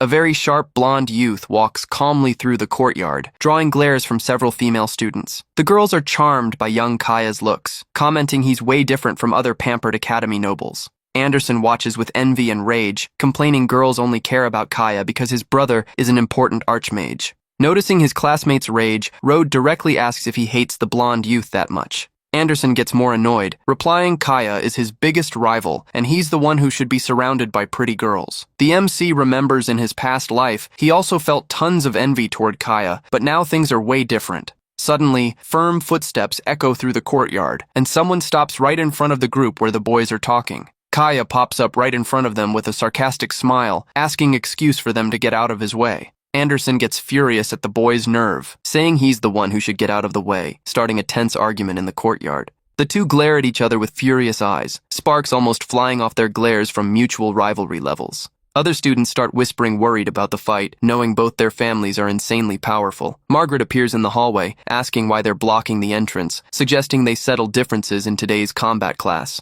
Kaya instantly shifts stance, politely apologizing to Professor Margaret, letting her know he's leaving right now. Anderson grumbles, calling Kaya a show-off seeing him walk away, but the blonde youth promises the two will settle things in training. Margaret scans the crowd, locking her attention directly onto Rode, who keeps acting completely indifferent. Later, Rode goes to Professor Margaret's private office, and she directly asks if the boy needs anything. Bluntly, Rode asks if he could get a special pass to skip that afternoon's practical combat class. Margaret smirks, teasing the boy, suggesting he just wants to dodge trouble or hide his true power from classmates. Rode just listens to the teacher's tease with a thoroughly unamused face, out of patience for that topic. Margaret says he definitely didn't come there just to ask for a pass, and the boy, smirking, confesses she caught him red-handed. Rode cuts to the chase, asking the teacher if she happens to have heard of a legendary item known as the Tear of the Dead. Margaret says she has heard of the Tear of the Dead, an ancient item of immense power locked in the Academy vault because nobody knows how to use it.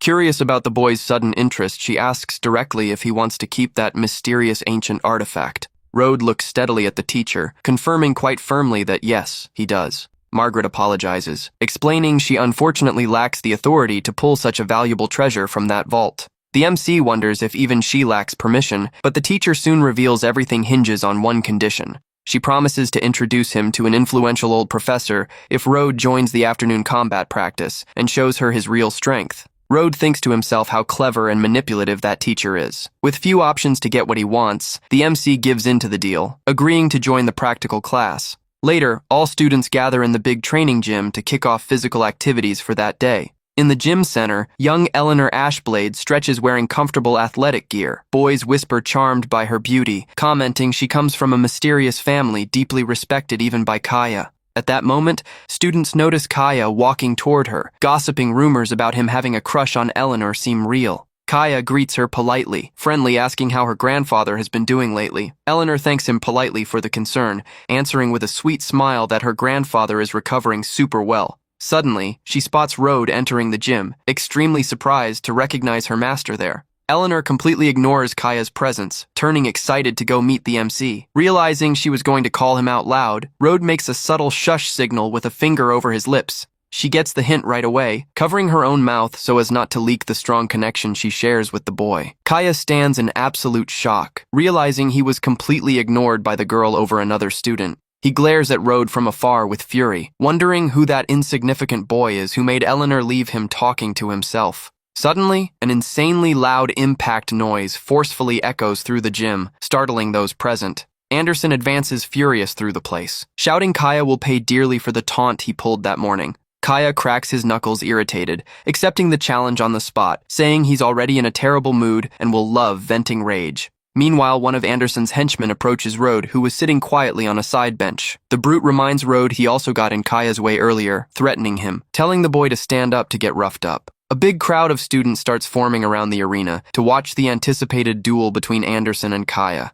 The Academy combat instructor arrives to referee the situation, saying he doesn't care about personal rivalry between two nobles. However, he firmly warns that is a purely physical combat arena, and the use of any magic is strictly off-limits. Anderson grins nastily, asking permission for battle, assuring he's as good in hand-to-hand combat as he is using magic. The instructor asks if Kaya accepts the challenge terms, and the blonde youth confirms without hesitating he's ready to fight. Anderson tauntingly warns his rival asked for it himself, so he shouldn't blame him for the wreckage he's about to suffer. The rivals position themselves in the arena center under watchful glares from everyone, while Anderson keeps taunting his opponent. Anna and Claire push through the crowd to try and get a close look at the big clash about to start between the two. Claire questions her friend about her confidence in Anderson, and Anna fearfully confesses Kaya learned military techniques from his brother. Anderson charges forward at insane speed and an unhinged expression, eager to smash his rival's teeth in with raw punches.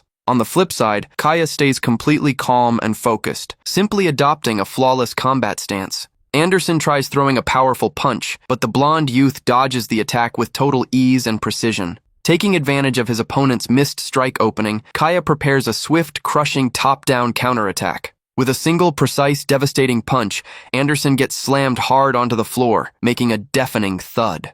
Female students cheer and celebrate the quick win, complimenting how strong and insanely skilled Kaya is. Anna blushes, telling Claire that Kaya is super charming, strong, and rich, calling him the real Prince Charming of her dreams. Kaya looks down superior at his fallen opponent, coldly saying he should give up, as he's not on his level. The blonde youth demands he apologize right then if he wants his disrespect forgiven before everyone. Anderson spits blood on the floor, consumed by blind rage, refusing to accept defeat, screaming for them to fight again. Driven by hate, ignoring arena rules completely, the boy charges, throwing a cheap punch at his opponent's back. Kaya notices the sucker punch coming from behind, and without showing any concern, decides to end this once and for all. With scary agility, the blonde youth throws a brutal spin kick, landing clean on Anderson's face, sending him flying far. Surrounding students stand in total shock, witnessing the humiliation of the prestigious House Rune heir before everyone in the arena. Watching the whole scene from afar, Margaret spectates the end of combat with a very serious, analytical look on her face. Meanwhile, Anderson's henchman points at Rode, warning soon the MC will be on his knees begging for mercy the exact same way. Anderson's henchman cracks his fingers arrogantly, thinking even reincarnated he still has to deal with pushy idiots. He throws a violent punch toward the MC, bellowing for the boy to never dare cross their path again. Rode remembers in his past life he solved everything with his undead army, rarely ever needing to fight with his own fists. However, he makes it clear that doesn't mean he can't fight, stating he doesn't even need to use his summons experience. In the blink of an eye, the brute gets completely dominated, horrifiedly realizing he's no match for the boy's physical techniques. Kaya turns surprised, hearing a crash and seeing Anderson's henchman get thrown brutally far across the arena. The brute hits the gym wall with a thunderous impact, blasting a huge crack in the stone structure. He collapses completely unconscious on the ground, leaving a trail of smoke and debris around under shocked glares from the class. Even Anderson, still down on the floor, is left speechless by the massive strength displayed by the House Morris heir. Professor Margaret's eyes go wide in complete astonishment, extremely impressed by what she just witnessed. Claire and Anna watch the scene jaw-dropped, barely able to believe Rode was really the one who landed that absurd blow. Rode simply stands calmly in the exact same spot, as if he hadn't put in the slightest physical effort into that action. The MC thinks to himself he tried holding back as much as possible, but didn't expect the opponent to be so insanely fragile. Kaya approaches the passed-out guy, foaming at the mouth, realizing the severity of damage caused with just a single hit. With slow, deliberate steps, the blonde youth walks up to Rode, intimidatingly asking if he's really the House Morris heir. Kaya questions if it was really necessary to use so much violence in a simple physical combat training session among classmates. Rode answers with total chill that his rival doesn't need to worry, as he went super easy and the guy will be totally fine. The MC adds that Kaya is the last person there with any right to complain about excessive force in training. Kaya gets extremely furious at the sassy response, glaring at him with a scary killer aura starting to manifest. Desperate, Anna warns Claire that Rode just picked a fight with the absolute worst opponent possible, and now he'll definitely get crushed. Students whisper, terrified by Kaya's rage, wondering how a House Morris failure had the nerve to challenge him like that. Eleanor covers her mouth, but she's actually worried if Rode will end up breaking Kaya completely if the fight actually starts. Margaret watches everything from afar with a smile on her face, eager to see what the boy will do to secure the desired tear of the dead. Kaya's energy flows so intensely around his body that even distant students can feel the pressure. Youths wonder if he's going to use his secret physical technique, rumored to be as destructive as real magic even without mana. He charges forward with everything, swinging his crushing iron fist, concentrating all raw physical strength into that straight attack. His speed is so absurd students realize he was playing with Anderson, doubting a human without magic could run that fast. Seeing the MC remain still without making a single move, the crowd screams in panic, thinking the House Morris heir will perish. Kaya's colossal fist pushes relentlessly toward the boy's face, threatening to destroy everything in its path. With unbelievable ease, Rode raises just one hand, stopping Kaya's devastating strike with a sharp snap. Kaya stands in absolute shock, noticing his blow, strong enough to shatter solid rock, was stopped that simply. Terrified by his opponent's mysterious strength, the blonde youth quickly pulls his arm back, hopping backward to regain distance. Kaya refuses to accept his childhood military training is useless against someone he deemed a complete failure at the academy. Rode scoffs, commenting if Anderson had taken that violent punch, he'd definitely spend months bedridden in a hospital. Some students try making excuses, saying Kaya just didn't use full force so as not to severely hurt his classmate. Ignoring student whispers, Kaya starts concentrating an even bigger amount of energy around his right fist. He charges forward again, unleashing his chain fist technique, firing a rapid, frantic sequence of consecutive punches. A real storm of swift, brutal strikes is launched toward the boy, covering almost the entire space in front of him. While dodging with extremely subtle, calm moves, Road thinks to himself that since Kaya is strong, he shouldn't be so fragile. One of Kaya's heavy punches finally seems to connect with the MC's body with extreme force during the frantic sequence. The impact makes the boy slide several meters back in the arena, kicking up a dust screen amid student cheers and applause. Realizing his opponent can take a hit, Road decides he can finally bump up his power level a bit in that fight. Boys in the crowd cheer happily, shouting for Kaya to finish off the arrogant MC once and for all right there. However, the MC plants his feet on the wooden floor with total stability, showing the impact didn't even faze him for real. With total composure, Road brushes dust off his clothes, mockingly asking if that punch was truly all his rival had. Kaya backs away horrified, sweating cold, seeing the boy walked away without a single scratch after taking his strongest punch trained for years. Road warns with a cold, intimidating glare that after taking so many strikes, now it's finally his turn to attack his rival. Seeing the boy readies to strike, Eleanor covers her eyes, worried about the awful destruction her master is about to pull off. Though he preferred keeping a low profile at the academy, Road knows he needs to shine right then to secure the tier of the dead. The boy speeds forward like lightning, throwing a punch of crushing power that rips through gym air, generating a massive shockwave. Road's monstrous punch charges clean against Kaya, who has no time to react before the MC's overwhelming speed. Kaya's eyes go wide in absolute panic the exact instant he realizes he'll be hit without a single chance to defend. With the punch's devastating impact, the blonde youth gets hurled brutally backward, flying through gym air at high speed. He hits the wooden bleachers with unbelievable force, wrecking everything in the fall, kicking up a huge dust cloud.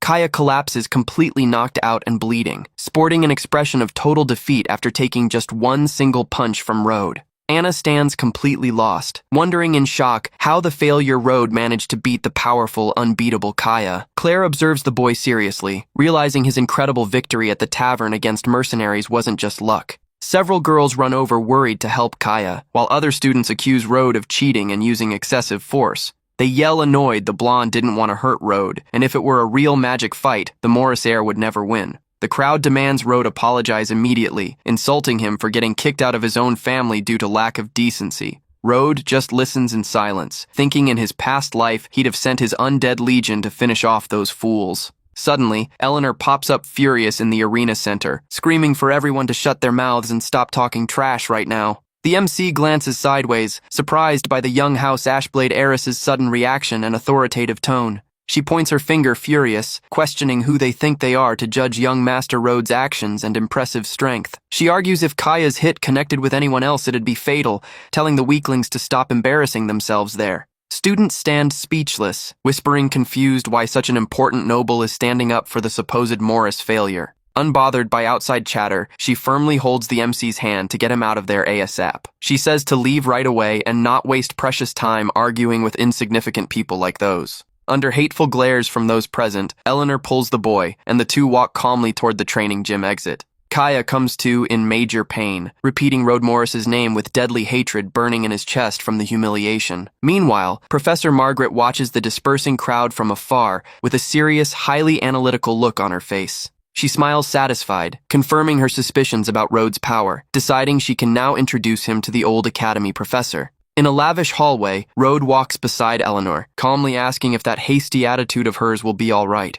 He reminds her the Ashblade family shares good ties with Kaya's allies, questioning if that won't hurt her house's business. Eleanor brushes off the situation, dismissively stating she never stood that spoiled boy or his arrogant family anyway. She firmly adds House Ashblade now serves him, promising to cut ties with anyone her master doesn't like. Road stares at her surprised by the extreme loyalty, asking once more if she's 100% sure it's fine acting that way. She smiles bright, explaining her grandfather's recovery made the family strong enough not to fear any trouble. Road pulls the dark mana stone from his pocket, letting her know he needs a favor from her family, leaving the girl impressed by the dark aura. He asks them to stay sharp since someone's using that energy in a scheme, and Eleanor promptly agrees to put her house at his service.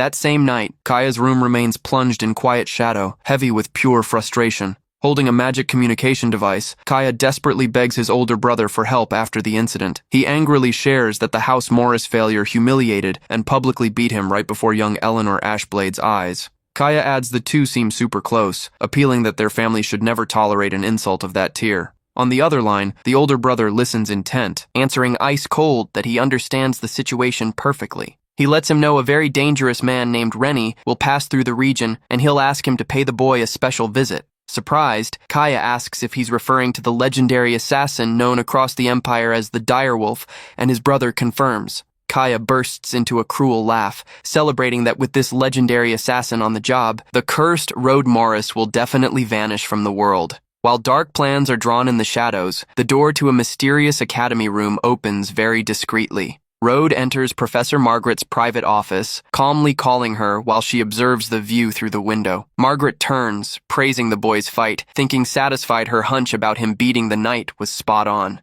Rode smiles innocently, dodging the topic with his back turned, claiming he only tried so hard because of the precious tear of the dead. The teacher reveals the artifact belongs to an old scholar, asking the boy to follow her, as a talent like him will surely please him. Guiding the boy down long stone hallways, she humorously warns the old professor has a pretty tough personality. The two enter the Academy's Magic Research Institute, an ancient lab packed with potions and glowing flasks. Margaret introduces eccentric Professor Gustav, an old man in dark robes stirring a large potion bowl with a small wand. She tries introducing Rode, but the old professor answers sharply, asking not to be disturbed during his important research. Margaret steps up to Rode, whispering in a low tone that the tear of the dead he wants so much belongs entirely to that old scientist. She explains the professor is a very eccentric man, warning that the call to hand over the valuable artifact hinges entirely on Rode. Looking at the table, Rode spots a black cat wrapped in glowing green magic circles, deducing the man is researching resurrection magic. Gustav pours a glowing yellow potion over the feline, attempting to make its soul return to its body once and for all.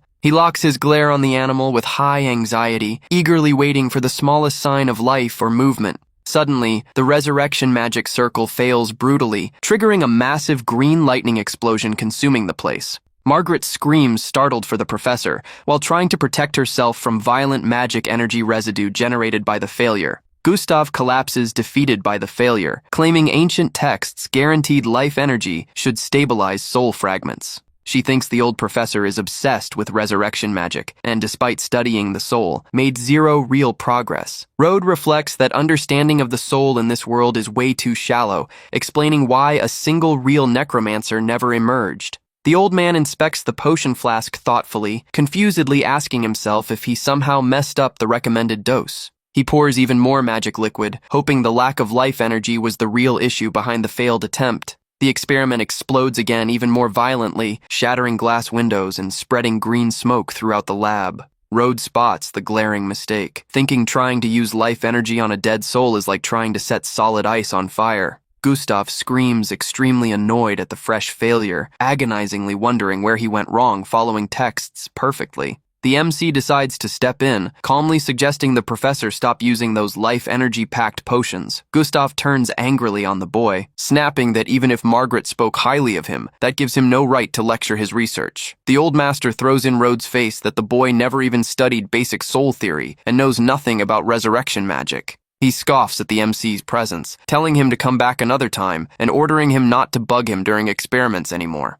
Unfazed, Rode calmly explains that life is already gone, and the energy used acts like poison on the small animal's soul. The professor gets outraged at the boy's words, yelling that water from the fountain of life heals any wound and cannot be poison. Rode tells him to accept the animal's passing, suggesting he use ancient grave dirt in the formation, asserting nobody understands death better than him. Margaret panics at Rode's nerve, calling him an idiot for daring to contradict and order around short-tempered Professor Gustav. However, the young necromancer's words make old Gustav freeze, pondering that fresh angle on the dead. Wasting no time, Gustav decides to test the tip, pouring some ancient grave dirt onto the ritual circle. The black cat's lifeless body begins floating lightly under the influence of stabilized green energy emanating from the mystic circle. Gustav's eyes widen, taken by overwhelming joy, trembling, asking if he's finally about to achieve success. Margaret watches everything in complete awe, incredulously repeating the word success,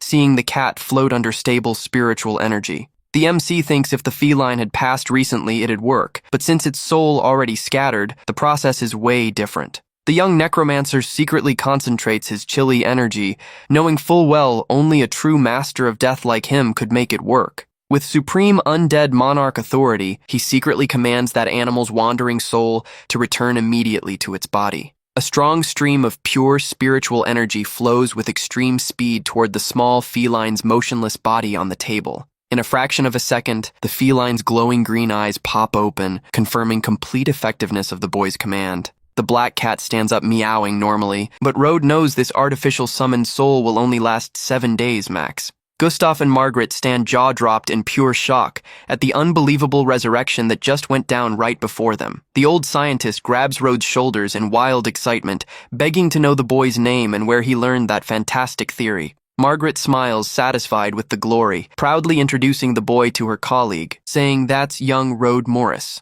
Gustav shouts ecstatic that Rode broke the Archmage's main dogmas, calling the boy a total magic genius after that feat. Margaret stands completely amazed, seeing respected Professor Gustav praise and admire the boy in such an enthusiastic way. The old master asks Rode to reveal what else he knows, and the boy humbly replies he just holds a different view on death. The elder recalls something important, commenting Margaret mentioned the young master came there looking for the famous Tear of the Dead. Wasting no more time, he pulls the gorgeous blue pendant holding the legendary spiritual artifact from his pocket, displaying it proudly. With a focused, mysterious glare, the professor warns the artifact will be Rode's if he agrees to do just one small thing for him. The old professor hands the item to the boy, revealing the only catch for the gift is for Rode to become his personal assistant. Gustav assures that as his assistant, he'll hand any rare material to Rode, so together, they rewrite the history of resurrection magic. Rode sports a subtle smile, realizing the partnership will give him free access to rare, valuable materials he desperately needs. Margaret questioningly panics since the boy is a rookie, but Gustav tells her to hush, claiming she doesn't know how to spot genius. Margaret huffs in sheer rage at the stubborn old man's rude reply, who now completely ignores her presence. Rode accepts the offer super elegantly, thanking him, saying it'll be a massive honor working alongside a pro like him. The boy thinks satisfied that having an official title and his own secret lab will make his necromancy plans way easier. With a welcoming smile, Gustav hands over a beautiful golden key, letting him know the young master can use facilities whenever he pleases. The old professor shows off the grand lab, officially declaring that from that moment on, Rode is his official head assistant. Margaret watches everything in disbelief, unsure whether to laugh or cry over her own student suddenly becoming her co-worker. 2 days pass, and the story continues at the lavish Crystal Tavern during a pretty quiet, calm night. Sitting comfortably at the venue, Kaya sips a glass of red wine peacefully while waiting for his visitor. The tavern waiter approaches, letting him know the man he was waiting for just arrived, and Kaya orders to let him in. The door slowly opens, and a mysterious, intimidating figure wearing a dark cloak steps into the tavern's private room. It is feared hitman Rennie, known for extreme coldness and surgical precision on his lethal assignments. Kaya stands up excited, welcoming the assassin, claiming he's heard tons about his massive fame as the direwolf. Rennie blows cigarette smoke, coldly telling him to skip compliments, directly demanding what the boy wants from him. Kaya gets extremely annoyed at the assassin's disrespectful tone, but tries holding his rage so as not to ruin the plan. He hands over a heavy bag containing a gold coin deposit and target intel, promising to pay the rest upon completion. Kaya reveals Rode Morris's photo and file, describing him as useless trash from a declining family studying at the academy. Rennie laughs ironically, discovering a big family heir hired him just to eliminate a broke student from the countryside. The assassin dismissively states he has no time for childish games and that someone insignificant like the boy isn't worth the effort. Kaya pushes, saying Rode managed to get close to the Ashblade heiress, reinforcing that's also a direct command from his brother. Hearing the mention of powerful House Ashblade, Rennie's glare shifts tone instantly, getting the real danger of the situation. Since it's a direct order from his brother, Rennie accepts the deadly mission, but demands a final payout of 5,000 gold coins. Kaya promptly agrees to the requested fee, screaming with hatred that he only cares about Rode Morris's final elimination. Kaya asks for the job to be clean and slick, and the hitman assures pros hold ethics and never leak clients. He turns with a fake, creepy smile on his face, arrogantly stating he's the best and never fails his missions. Kaya whispers, consumed by hate, that since Rode humiliated him before Eleanor and the whole school, that night will definitely be his last. Under night darkness, Rennie watches from atop a roof, surveying the magic academy of the 7 cities' surroundings. Adjusting his dark combat mask, he remembers according to received intel, the target usually passes through there. The hitman stakes out a dark, quiet alley where Rode walks daily back to his student dorm. Rennie sports a wicked smile under his mask upon spotting the boy walking, peaceful, celebrating his payout is super close. Rode walks thinking about how energetic Professor Gustav is and how research left him no time to use the Tear of the Dead. Suddenly, the young master stops walking, looking sideways coldly, immediately sensing trouble in the air. Rode senses an arrogant assassin who doesn't even hide his killer aura, noting the enemy is extremely powerful. At scary speed, a red streak cuts through alley darkness toward the boy's neck with lethal intent. He effortlessly dodges, wondering if that assassin was sent by the forest's mysterious mage whose seal was destroyed. Rode casually stretches his arm, concluding the employer doesn't matter much, as he'll yank that answer out himself. From above, the hitman mocks the boy's calm, sarcastically commenting, Rode picked a great alley to be his tomb. The MC simply directs a chillingly icy, intimidating glare toward the enemy watching him from the roof. Rennie gets furious at the boy's nerve staring at him like that, feeling deeply insulted by such insolence. Screaming with hate, the assassin leaps from the roof toward the MC, claws glowing red with lethal magic. He executes his secret shadow assassination technique, firing a blast of red energy cutting slashes in the arena. A loud impact thud echoes forcefully through the silent alley, followed by the disturbing sound of blood dripping on the ground. With total composure, Rode catches the assassin's blade bare-handed, coldly ordering him to spill who sent him. Rennie stands in absolute shock, seeing his lethal attack blocked bare-handed by a kid, something he thought impossible to pull off. Showing zero effort, the MC snaps the enemy's weapon with finger strength, tossing it onto the dark alley ground. Overcome by desperation, sweating cold at the boy's absurd strength, the assassin hops backward, trying to keep distance. He fearfully asks himself if the boy is an intermediate archmage, panicking that he needs to escape right now. He uses top escape speed, turning into a fast black blur, trying to vanish through quiet alley shadows. Rode coldly watches the escape attempt, saying if the enemy refuses to talk nicely, he holds plenty of ways to make him sing. Suddenly, the MC's chilly spiritual energy starts spreading forcefully across stone alley walls and floor. A giant, scary black shadow silently emerges from shadows right in the escaping assassin's path. Rennie screams in desperation, seeing the massive, scary skeletal creature rise before him,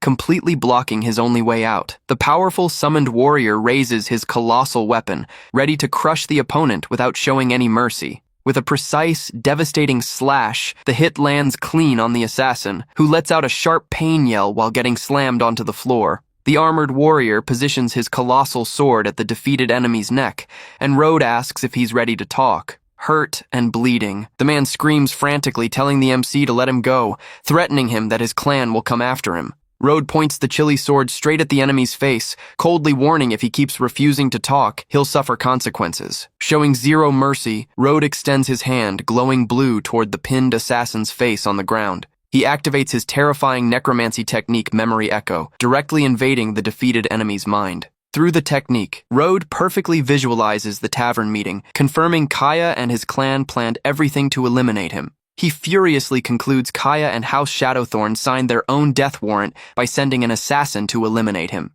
Desperate, Rennie stammers, begging for the boy to free him, threatening him with his leader Lord Bruce's crushing strength. Rode answers with total chill that his rival shouldn't worry, as it won't take long for House Shadowthorn to be wiped off the map. With a cruel smile, he warns the assassin his soul will be an extremely rare luxury feast to nourish his summons. With a deafening crash, the boy summons Earth Splitter, the giant skeletal creature rising imposing in the dark alley. Rennie screams in total desperation, seeing the skeletal monster's colossal mouth open before him, begging not to come closer. Without a single chance to defend, the feared assassin gets gobbled up at once by the MC's giant scary summon. The skeletal beast consumes the beginner archmage's body and soul, glowing intensely in a reddish, vital energy hue. Rode knows their house is super powerful in the north, concluding he shouldn't rush, needing to wait for the right opening. Meanwhile, at the lavish Crystal Tavern, Kaya sips whiskey super comfortably and relaxed, convinced everything went smoothly. He thinks satisfied that by now the assassin must have finished Road off, laughing, thinking his rival will never cross his path again. The blonde youth orders invites sent to all his classmates for a big victory party the following day. Next day, lavish invites for Kaya's celebration banquet get handed out across the entire Magic Academy of the 7 cities. Sitting thoughtfully, Eleanor inspects the invite, confusedly wondering what real reason Kaya has to throw such a sudden party. Suddenly, she looks up, breaking into a sweet smile seeing her master, young Master Road, walking calmly down the hallway. She cheerfully calls him, going to meet the boy, instantly forgetting all her previous doubts about Kaya's banquet. Road spots the girl's confused look, calmly asking if her concern relates to the paper she holds in hand. She shows the envelope, explaining Kaya decided to throw a party for no apparent reason, ending up sending invites to every student. Discovering it's a banquet, Eleanor assures she can't stand Kaya and holds zero interest in attending his party. However, Road enigmatically suggests she should go, commenting with a smirk he knows full well the reason behind the celebration. She confusedly recalls Kaya didn't even bother inviting Road, and the MC chuckles, replying obviously he wouldn't get one.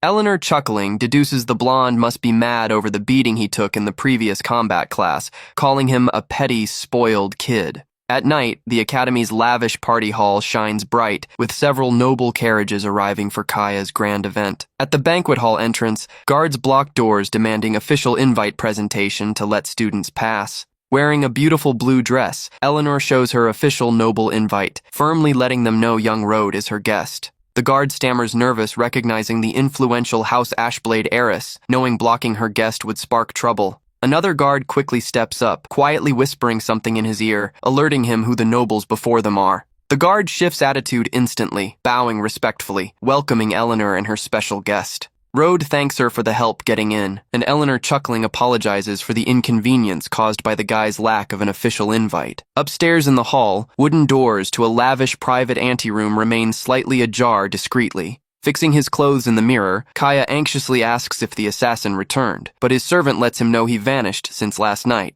The lackey swallows hard, asking very cautiously if there's any chance Rennie's secret mission failed. Kaya screams, extremely furious for him to shut up, arrogantly claiming a famous elite assassin would never fail against trash. He orders the second batch of gold kept ready, since the hitman should arrive any moment, rushing downstairs to greet guests. The banquet's main hall shines luxuriously, packed with smiling young nobles drinking and chatting under golden lights. Kaya smiles wickedly, thinking with Road gone, nothing will stop him from winning Eleanor and taking all Ashblade riches. Anna and Claire chat in the hall drinking wine, curiously wondering what could have happened so amazing for Kaya to throw this big party. Suddenly, Eleanor's jaw-dropping beauty draws everyone's eyes in the hall as she walks in her elegant, glowing blue dress. Kaya locks his glare on her with desire, faithfully believing the powerful northern family heiress will finally be his starting today. He steps up with a charming smile, offering a glass of red wine, politely inviting her to drink and toast beside him. Eleanor refuses to take the drink, glaring at him with total coldness, turning down the invite without holding back before everyone in the hall.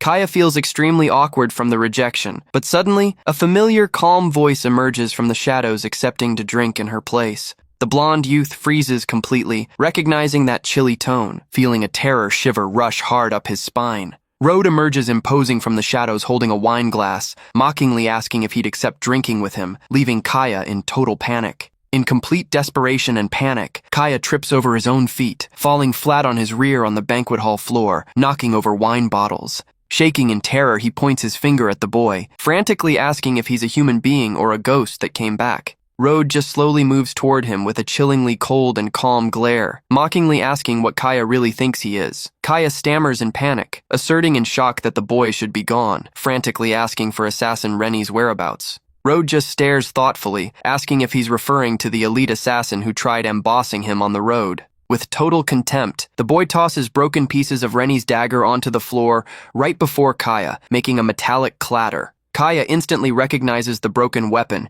realizing the legendary assassin indeed failed his secret lethal mission. Seized by indescribable panic, he yells with all his strength, asking what the MC did to the elite hitman. Road glares at him with a deadly, chilly look, radiating a dark, scary aura that freezes everyone present in that hall. Eleanor recognizes the mentioned name, surprisedly commenting she knows full well that was the Empire's legendary hitman nickname. She crosses her arms, strictly demanding Kaya explain immediately his secret involvement with the assassin. Totally cornered, sweating cold in terror, the blonde youth tries stammering desperately that it's all a big misunderstanding. Eleanor refuses to buy his shameless lies, saying she's disgusted discovering he could sink so low as to order him eliminated. Kaya points a shaky finger toward the MC, begging once more for a chance to explain the whole situation to the girl. However, Eleanor screams furious, telling him to shut his mouth immediately, unwilling to hear another word of those pathetic excuses. She adds that now she gets the real reason for that sudden party, since the coward planned to secretly celebrate Rhodes' end.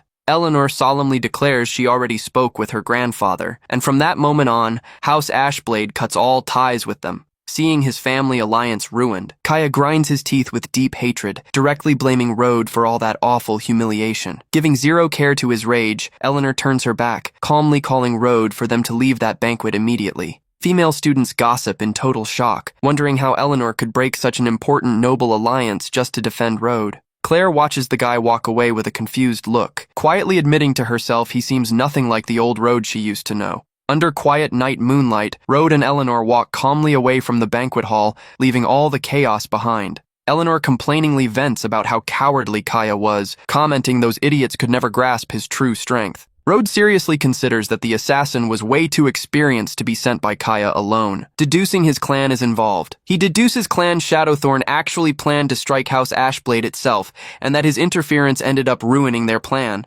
Eleanor smiles, ironically realizing those idiots actually thought they could usurp her family just because her grandfather was hurt. She sincerely thanks him for curing her grandfather, assuring with full conviction her clan will do anything he commands. Before that absolute loyalty declaration, the MC remains thoughtful for a few seconds before making his call. With a terrifyingly cold glare, Rhodes reveals his real wish to see House Shadowthorn completely wiped off the map ASAP. Meanwhile, at the Shadowthorn family's imposing dark mansion, a tense atmosphere takes over silent hallways. In the dark office, Lord Bruce answers the communication device call, coldly asking what his younger brother wants. Kaya desperately reveals Rennie failed the mission and, since Rhodes showed up completely fine at the party, the assassin must have been taken down by the boy. Bruce strongly denies the possibility, claiming the hitman he picked was way too powerful to be beaten by a rookie kid. Kaya cries in desperation on his bed, yelling the Ashblades cut ties with them, blaming the MC for ruining his entire life. On the other end, the older brother finally gets the problem's gravity, coldly letting him know he'll return to the city immediately. Hearing his older brother's answer, the blonde youth rises, surprised in bed with a glimmer of hope shining in his eyes. Kaya gives a cruel, psychopathic smile, believing with his older brother's return, the MC will finally be crushed without mercy. 2 days pass, and the story moves to high-tech research labs at the renowned Magic Academy of the Seven Cities. While working, Rhodes wonders intrigued about Kaya's silence, since House Ashblade definitely moved against his family already. He knows Kaya is too proud to take humiliation quietly, trying to figure out what his rival is secretly plotting from the shadows. Suddenly, Professor Gustav enters excited holding a notebook, letting them know all three need to leave immediately. Margaret asks where they're heading, and the old man explains since his research moved forward big time, he needs to restock rare materials at the magic market. Margaret explains to Rhodes that the magic market is a super exclusive mystic trade center where only influential or powerful people enter. She smiles friendly, commenting that since Rhodes is now the professor's official assistant, that'll be a great chance to broaden horizons. The MC thinks surprised he didn't even know such an important, exclusive trade spot existed in the north in his past life. The mystic carriage travels at top speed down the stone road, taking the group toward the busy, famous city of Nate. Nate is the commercial heart of the north, where merchants across the region gather, and where you can buy anything if you hold enough cash. Because of that, mages across the empire travel there hunting rare items, turning the city into a massive, chaotic, mystic market. Rhodes walks right behind Margaret and Gustav, observing intrigued the grand architecture of the main artifact commercial building. At the establishment entrance, a long-bearded employee's eyes go wide, recognizing the famous, illustrious client who just stepped in. He breaks into a friendly smile, running to welcome the respected academy scientist, bowing with total manners. The boy notices the warm welcome, concluding Professor Gustav must be a pretty frequent, respected client at that mystic market. Right after, the market's head manager approaches them politely, welcoming the group with a nice smile.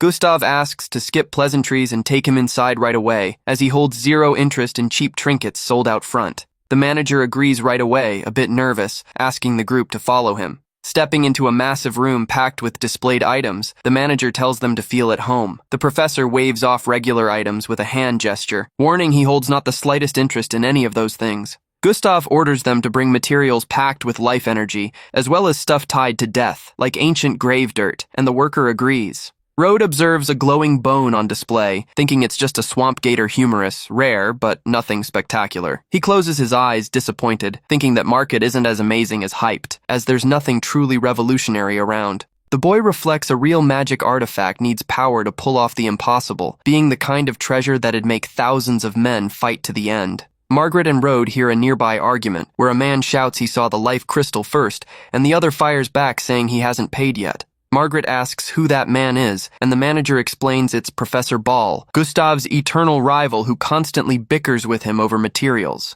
Rode looks at the large, glowing green ore, questioning if that really is a life crystal. The MC realizes on the spot that's nothing more than crystalline wind ore that elves try using to fool others. Annoyed, Gustav calls his rival an old vulture, asking if he needs to steal absolutely everything that catches his eye. Ball mockingly smiles, replying first come, first served, besides questioning how Gustav can talk about theft when he hasn't even paid. Gustav gets furious at the taunt, gritting his teeth, unsure how to reply to his pushy rival. Rode steps up, calmly letting the professor know that object isn't a life crystal, just disguised wind ore. Surprised by the reveal, Gustav asks if the boy is 100% sure it's crystalline wind ore. Rode keeps his cool composure, confirming with total certainty he's sure of what he's saying. Gustav thinks that being the case, the stone isn't worth the 3,000 gold coins asked, deciding to let his rival buy it to take the loss. The professor then turns to the shop manager, asking who that supposed life crystal belongs to.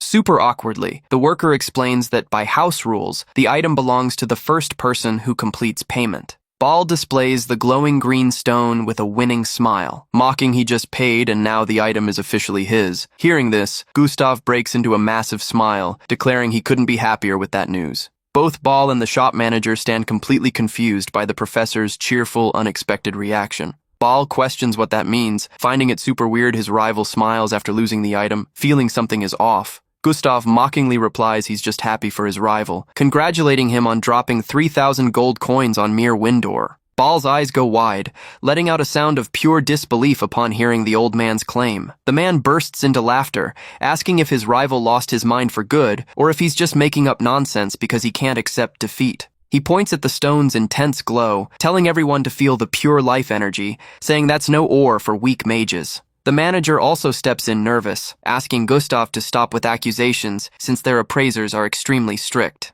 Facing pressure from everyone, Gustav stays quiet, but Rode calmly tells the professor not to worry. The boy points with absolute confidence, reaffirming the object in Ball's hand is just wind ore. Ball and the manager's faces twist into an expression of extreme irritation at the boy's nerve. Ball glares at the young assistant with a deadly look, angrily asking who he thinks he is to say that. The worker also demands the boy watch his words, warning being with Gustav doesn't give him the right to slander the shop. Gustav stands up for the boy, declaring Rode is his assistant and holds more knowledge than himself, telling Ball to zip it. Ball scoffs, saying Gustav lost it completely, setting a mere student as his head assistant. He holds out the glowing stone, challenging the boy to explain that strong green aura and prove his ridiculous claim. Facing Ball's challenge, the youth steps up to kick off his demonstration. Rode explains the stone emits a vital aura due to an elven illusion, and draining that energy is all it takes to expose the fake. The boy asks if they hold ancient cemetery dirt in stock, as a handful would be enough to devour the energy and shatter the spell.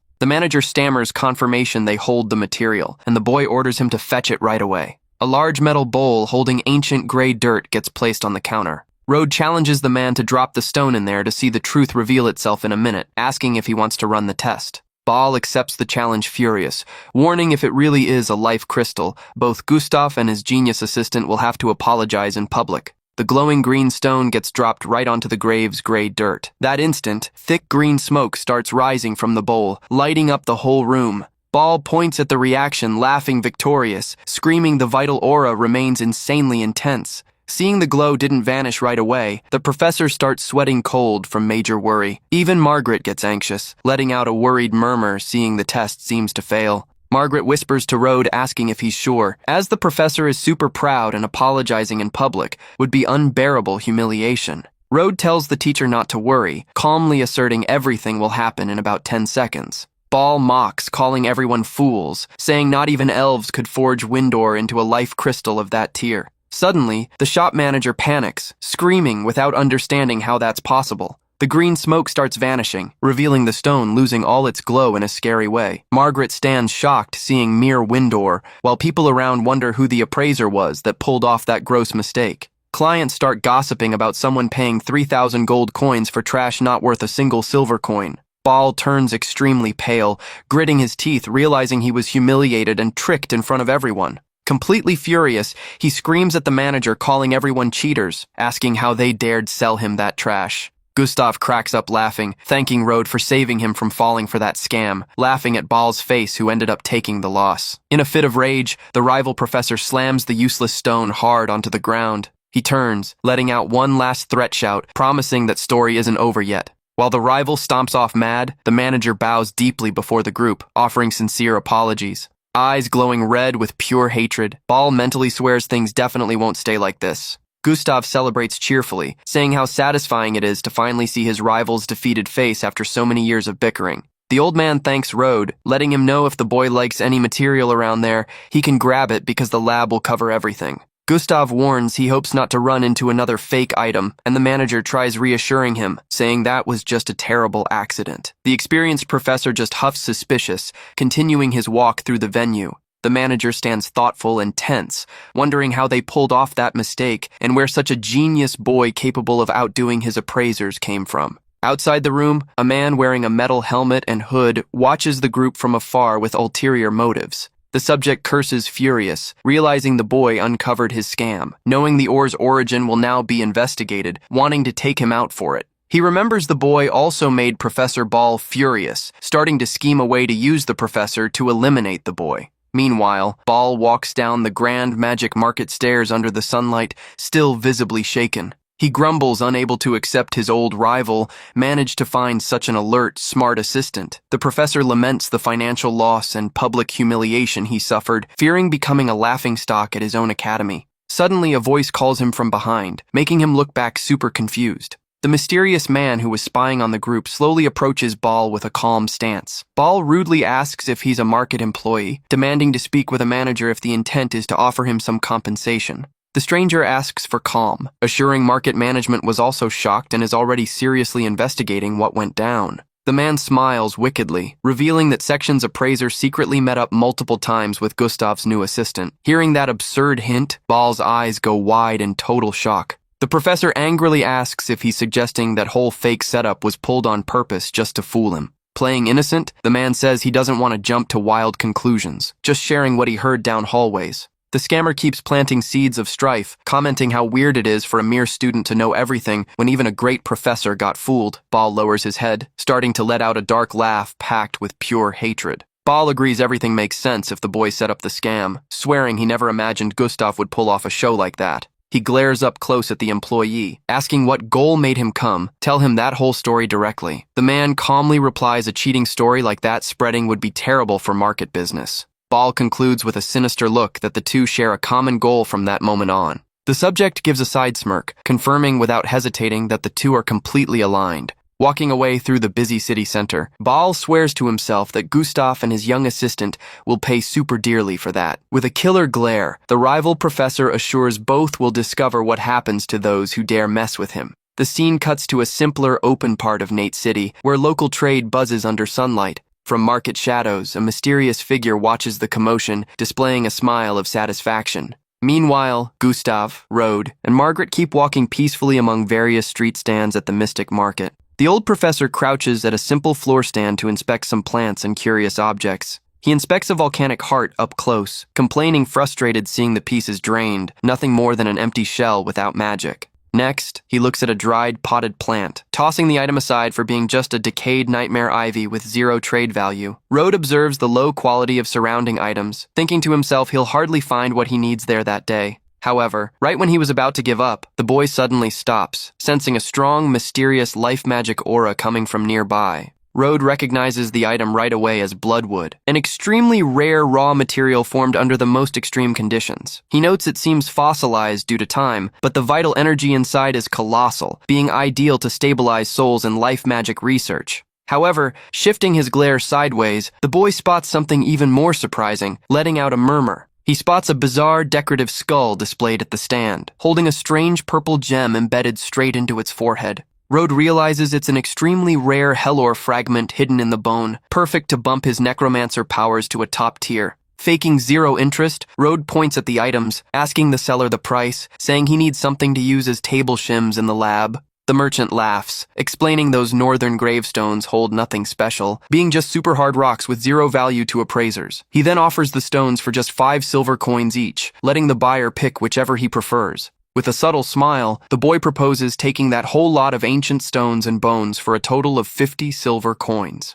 Thinking he pulled off a great deal with that trash, the seller joyfully accepts the offer instantly. The MC hands over the small pouch with agreed silver coins, wrapping up that purchase real quick. Getting ready to head out, Margaret laments the trip wasn't super useful or packed with big finds. Rode hands the fossilized wood to Gustav, explaining it's rare bloodwood packed with vital energy for his research. The old man looks skeptical at the black rock, telling the boy he knows full well what bloodwood is, and that's just a regular stone. Keeping his cool stance, the young assistant calmly insists the material is legit, just fossilized by time. Curious about the shot, Gustav decides to inject some mana to analyze the object up close. That instant, the professor's eyes go wide in shock as the rock glows in a blazing, bright red hue. Margaret stands jaw-dropped before the glow, commenting amazed on the insanely intense life aura emanating from the material. The elder can barely believe what his own eyes are witnessing right then. Emotional over the unbelievable find, Gustav confirms out loud it really is bloodwood.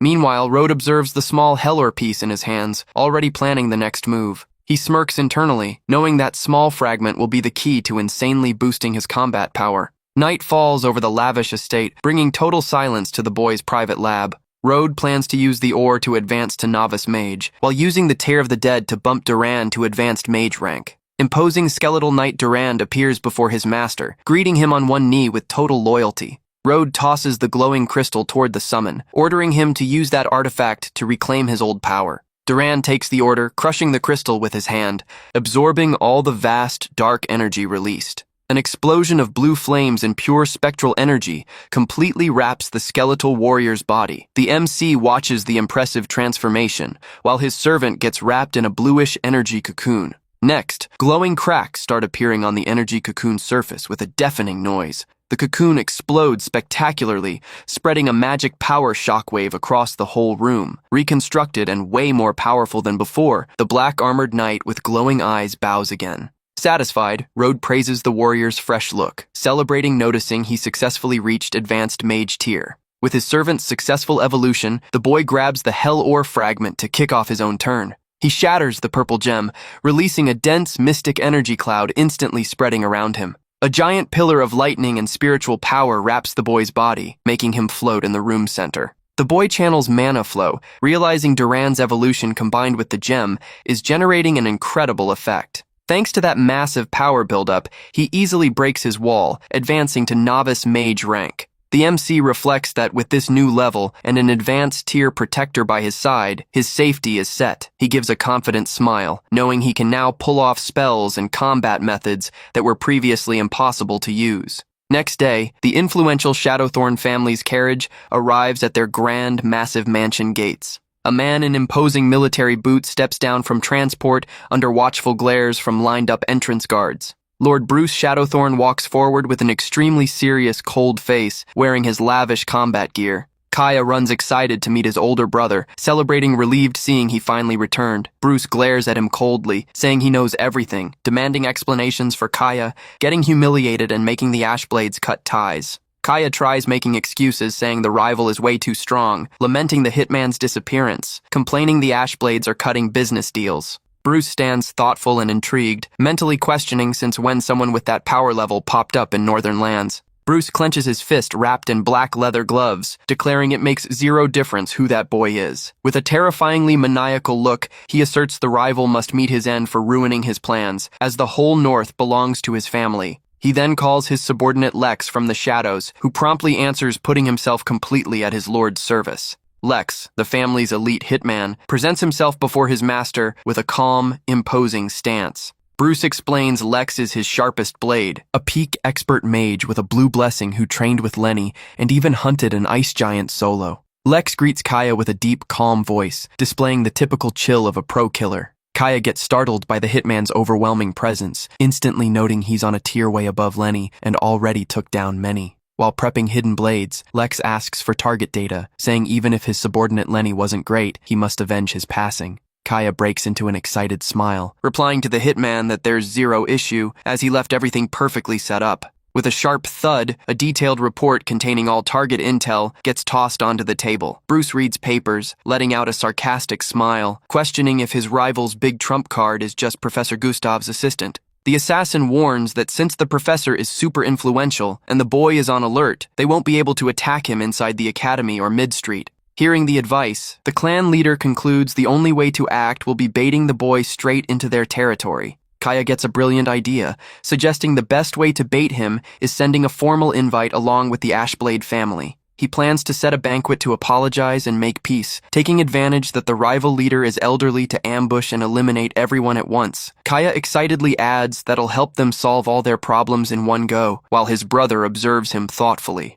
Bruce agrees with the plan, firmly asserting that if they're doing it, they should do it right with zero slip-ups. They plan to wipe out all enemies in a single lightning strike to finally take total control of the North. The story shifts to the Ashblade family's lavish mansion, shining under soft daylight. Seeing her grandfather focused on a document, Eleanor approaches curious, asking what he's reading so intent. Igna explains Kaya sent an invite letter wanting to apologize, offering 20% of family business as makeup. Eleanor crosses her arms, saying there's not a chance a hypocrite like him wants to apologize, saying it's obvious there's a trap. The patriarch rests his hand on the table, quietly pondering his granddaughter's sensible words. He agrees the offer is just bait, telling his granddaughter to go ask respected Grandmaster Rhodes' opinion on the invite. Eleanor answers yes with resolve, rushing to bring the message to the young leader. Facing Rhodes, the girl wraps up the whole situation about the unusual invite and suspicious 20% asset offer. The MC finds humor in the sloppy attempt, commenting the enemies were super clumsy and bold crafting that fake setup.